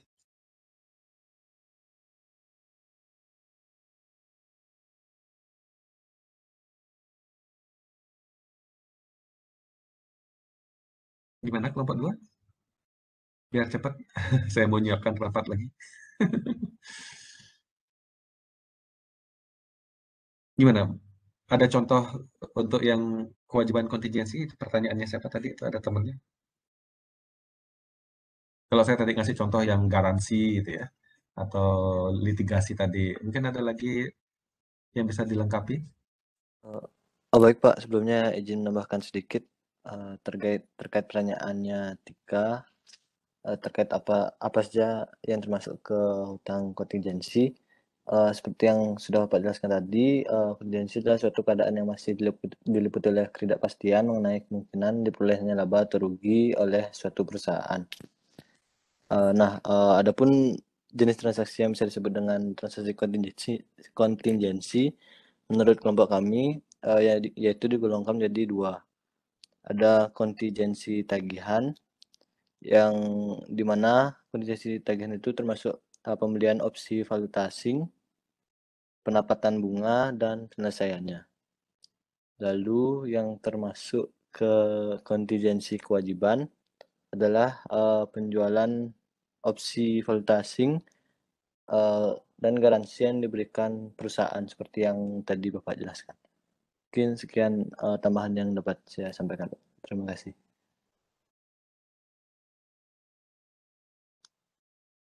Untuk Tika sebagai penanya, apakah jawabannya dapat diterima? Kalau dari saya, dari penjelasan Bapak dosen dan jawaban dari kelompok penyaji sudah dapat saya terima. Terima kasih. Oke, baguslah kalau gitu. Ya, jadi seperti itu ya, kontingensi itu sesuatu yang tidak pasti. Beban kontingensi berarti beban itu belum pasti, bisa diakui atau tidak. Dan itu bisa diakui kalau, yang tadi saya bilang tadi, nominalnya sudah bisa diukur secara reliable, ya, ada bukti yang bisa dipercaya, ya, entah itu putusan pengadilan atau apa tadi itu akte notaris yang semacam itu ya. Jadi ada bukti transaksi, ingat ya, itu prinsip dasar ya, identifikasi transaksi jangan lupa ya di siklus. Dan apa tadi itu ya menggunakan prinsip konservatisme, jangan terlalu optimis gitu ya. Kalau itu berpotensi ada potensi beban atau kerugian dan ketika sudah bisa diukur secara pasti maka beban atau kerugian itu bisa diakui gitu ya. Tetapi kalau sesuatu belum pasti tetapi apa itu potensinya adalah mendapatkan keuntungan, itu tidak bisa diakui walaupun nominalnya sudah bisa diukur dengan pasti. Itu nggak boleh terlalu optimis. Intinya gitu ya. Oke, itu kontingensi. Sip. Jadi apapun contohnya bisa ini ya dicarikan ya. Oke, saya kira itu ya. Kalau ada yang mau bertanya, manfaatkan WhatsApp grupnya ya. Kita buat rame ya. Oke, mohon maaf ya dia, saya 6:30 ada agenda rapat dan saya harus mengkompilasi beberapa file ya untuk bahan diskusinya nanti. Mohon maaf ya. Yang penting esensi dari materi ini sudah didiskusikan dengan baik, dipresentasikan juga dengan baik dengan beberapa catatan tadi ya. Oke. Terima kasih banyak kelompok 2 sudah memaparkan materi dengan baik, merespon pertanyaan-pertanyaan dengan baik ya. Putra Raditya ada resen, ada yang mau ditanyakan, Dek Putra? Mohon maaf dulu Pak, salah pencet Pak. Sudah kuduga ya. Maksudnya tepuk tangan ya, tapi angkat tangan. Oke, terima kasih semuanya. Sampai jumpa ya. Tetap jaga kesehatan ya. Terima kasih Pak. Terima kasih Pak. Sampai pada waktu siang ya. Selamat sore. Terima kasih Pak. Terima kasih, Kak. Yuk, bye-bye semua.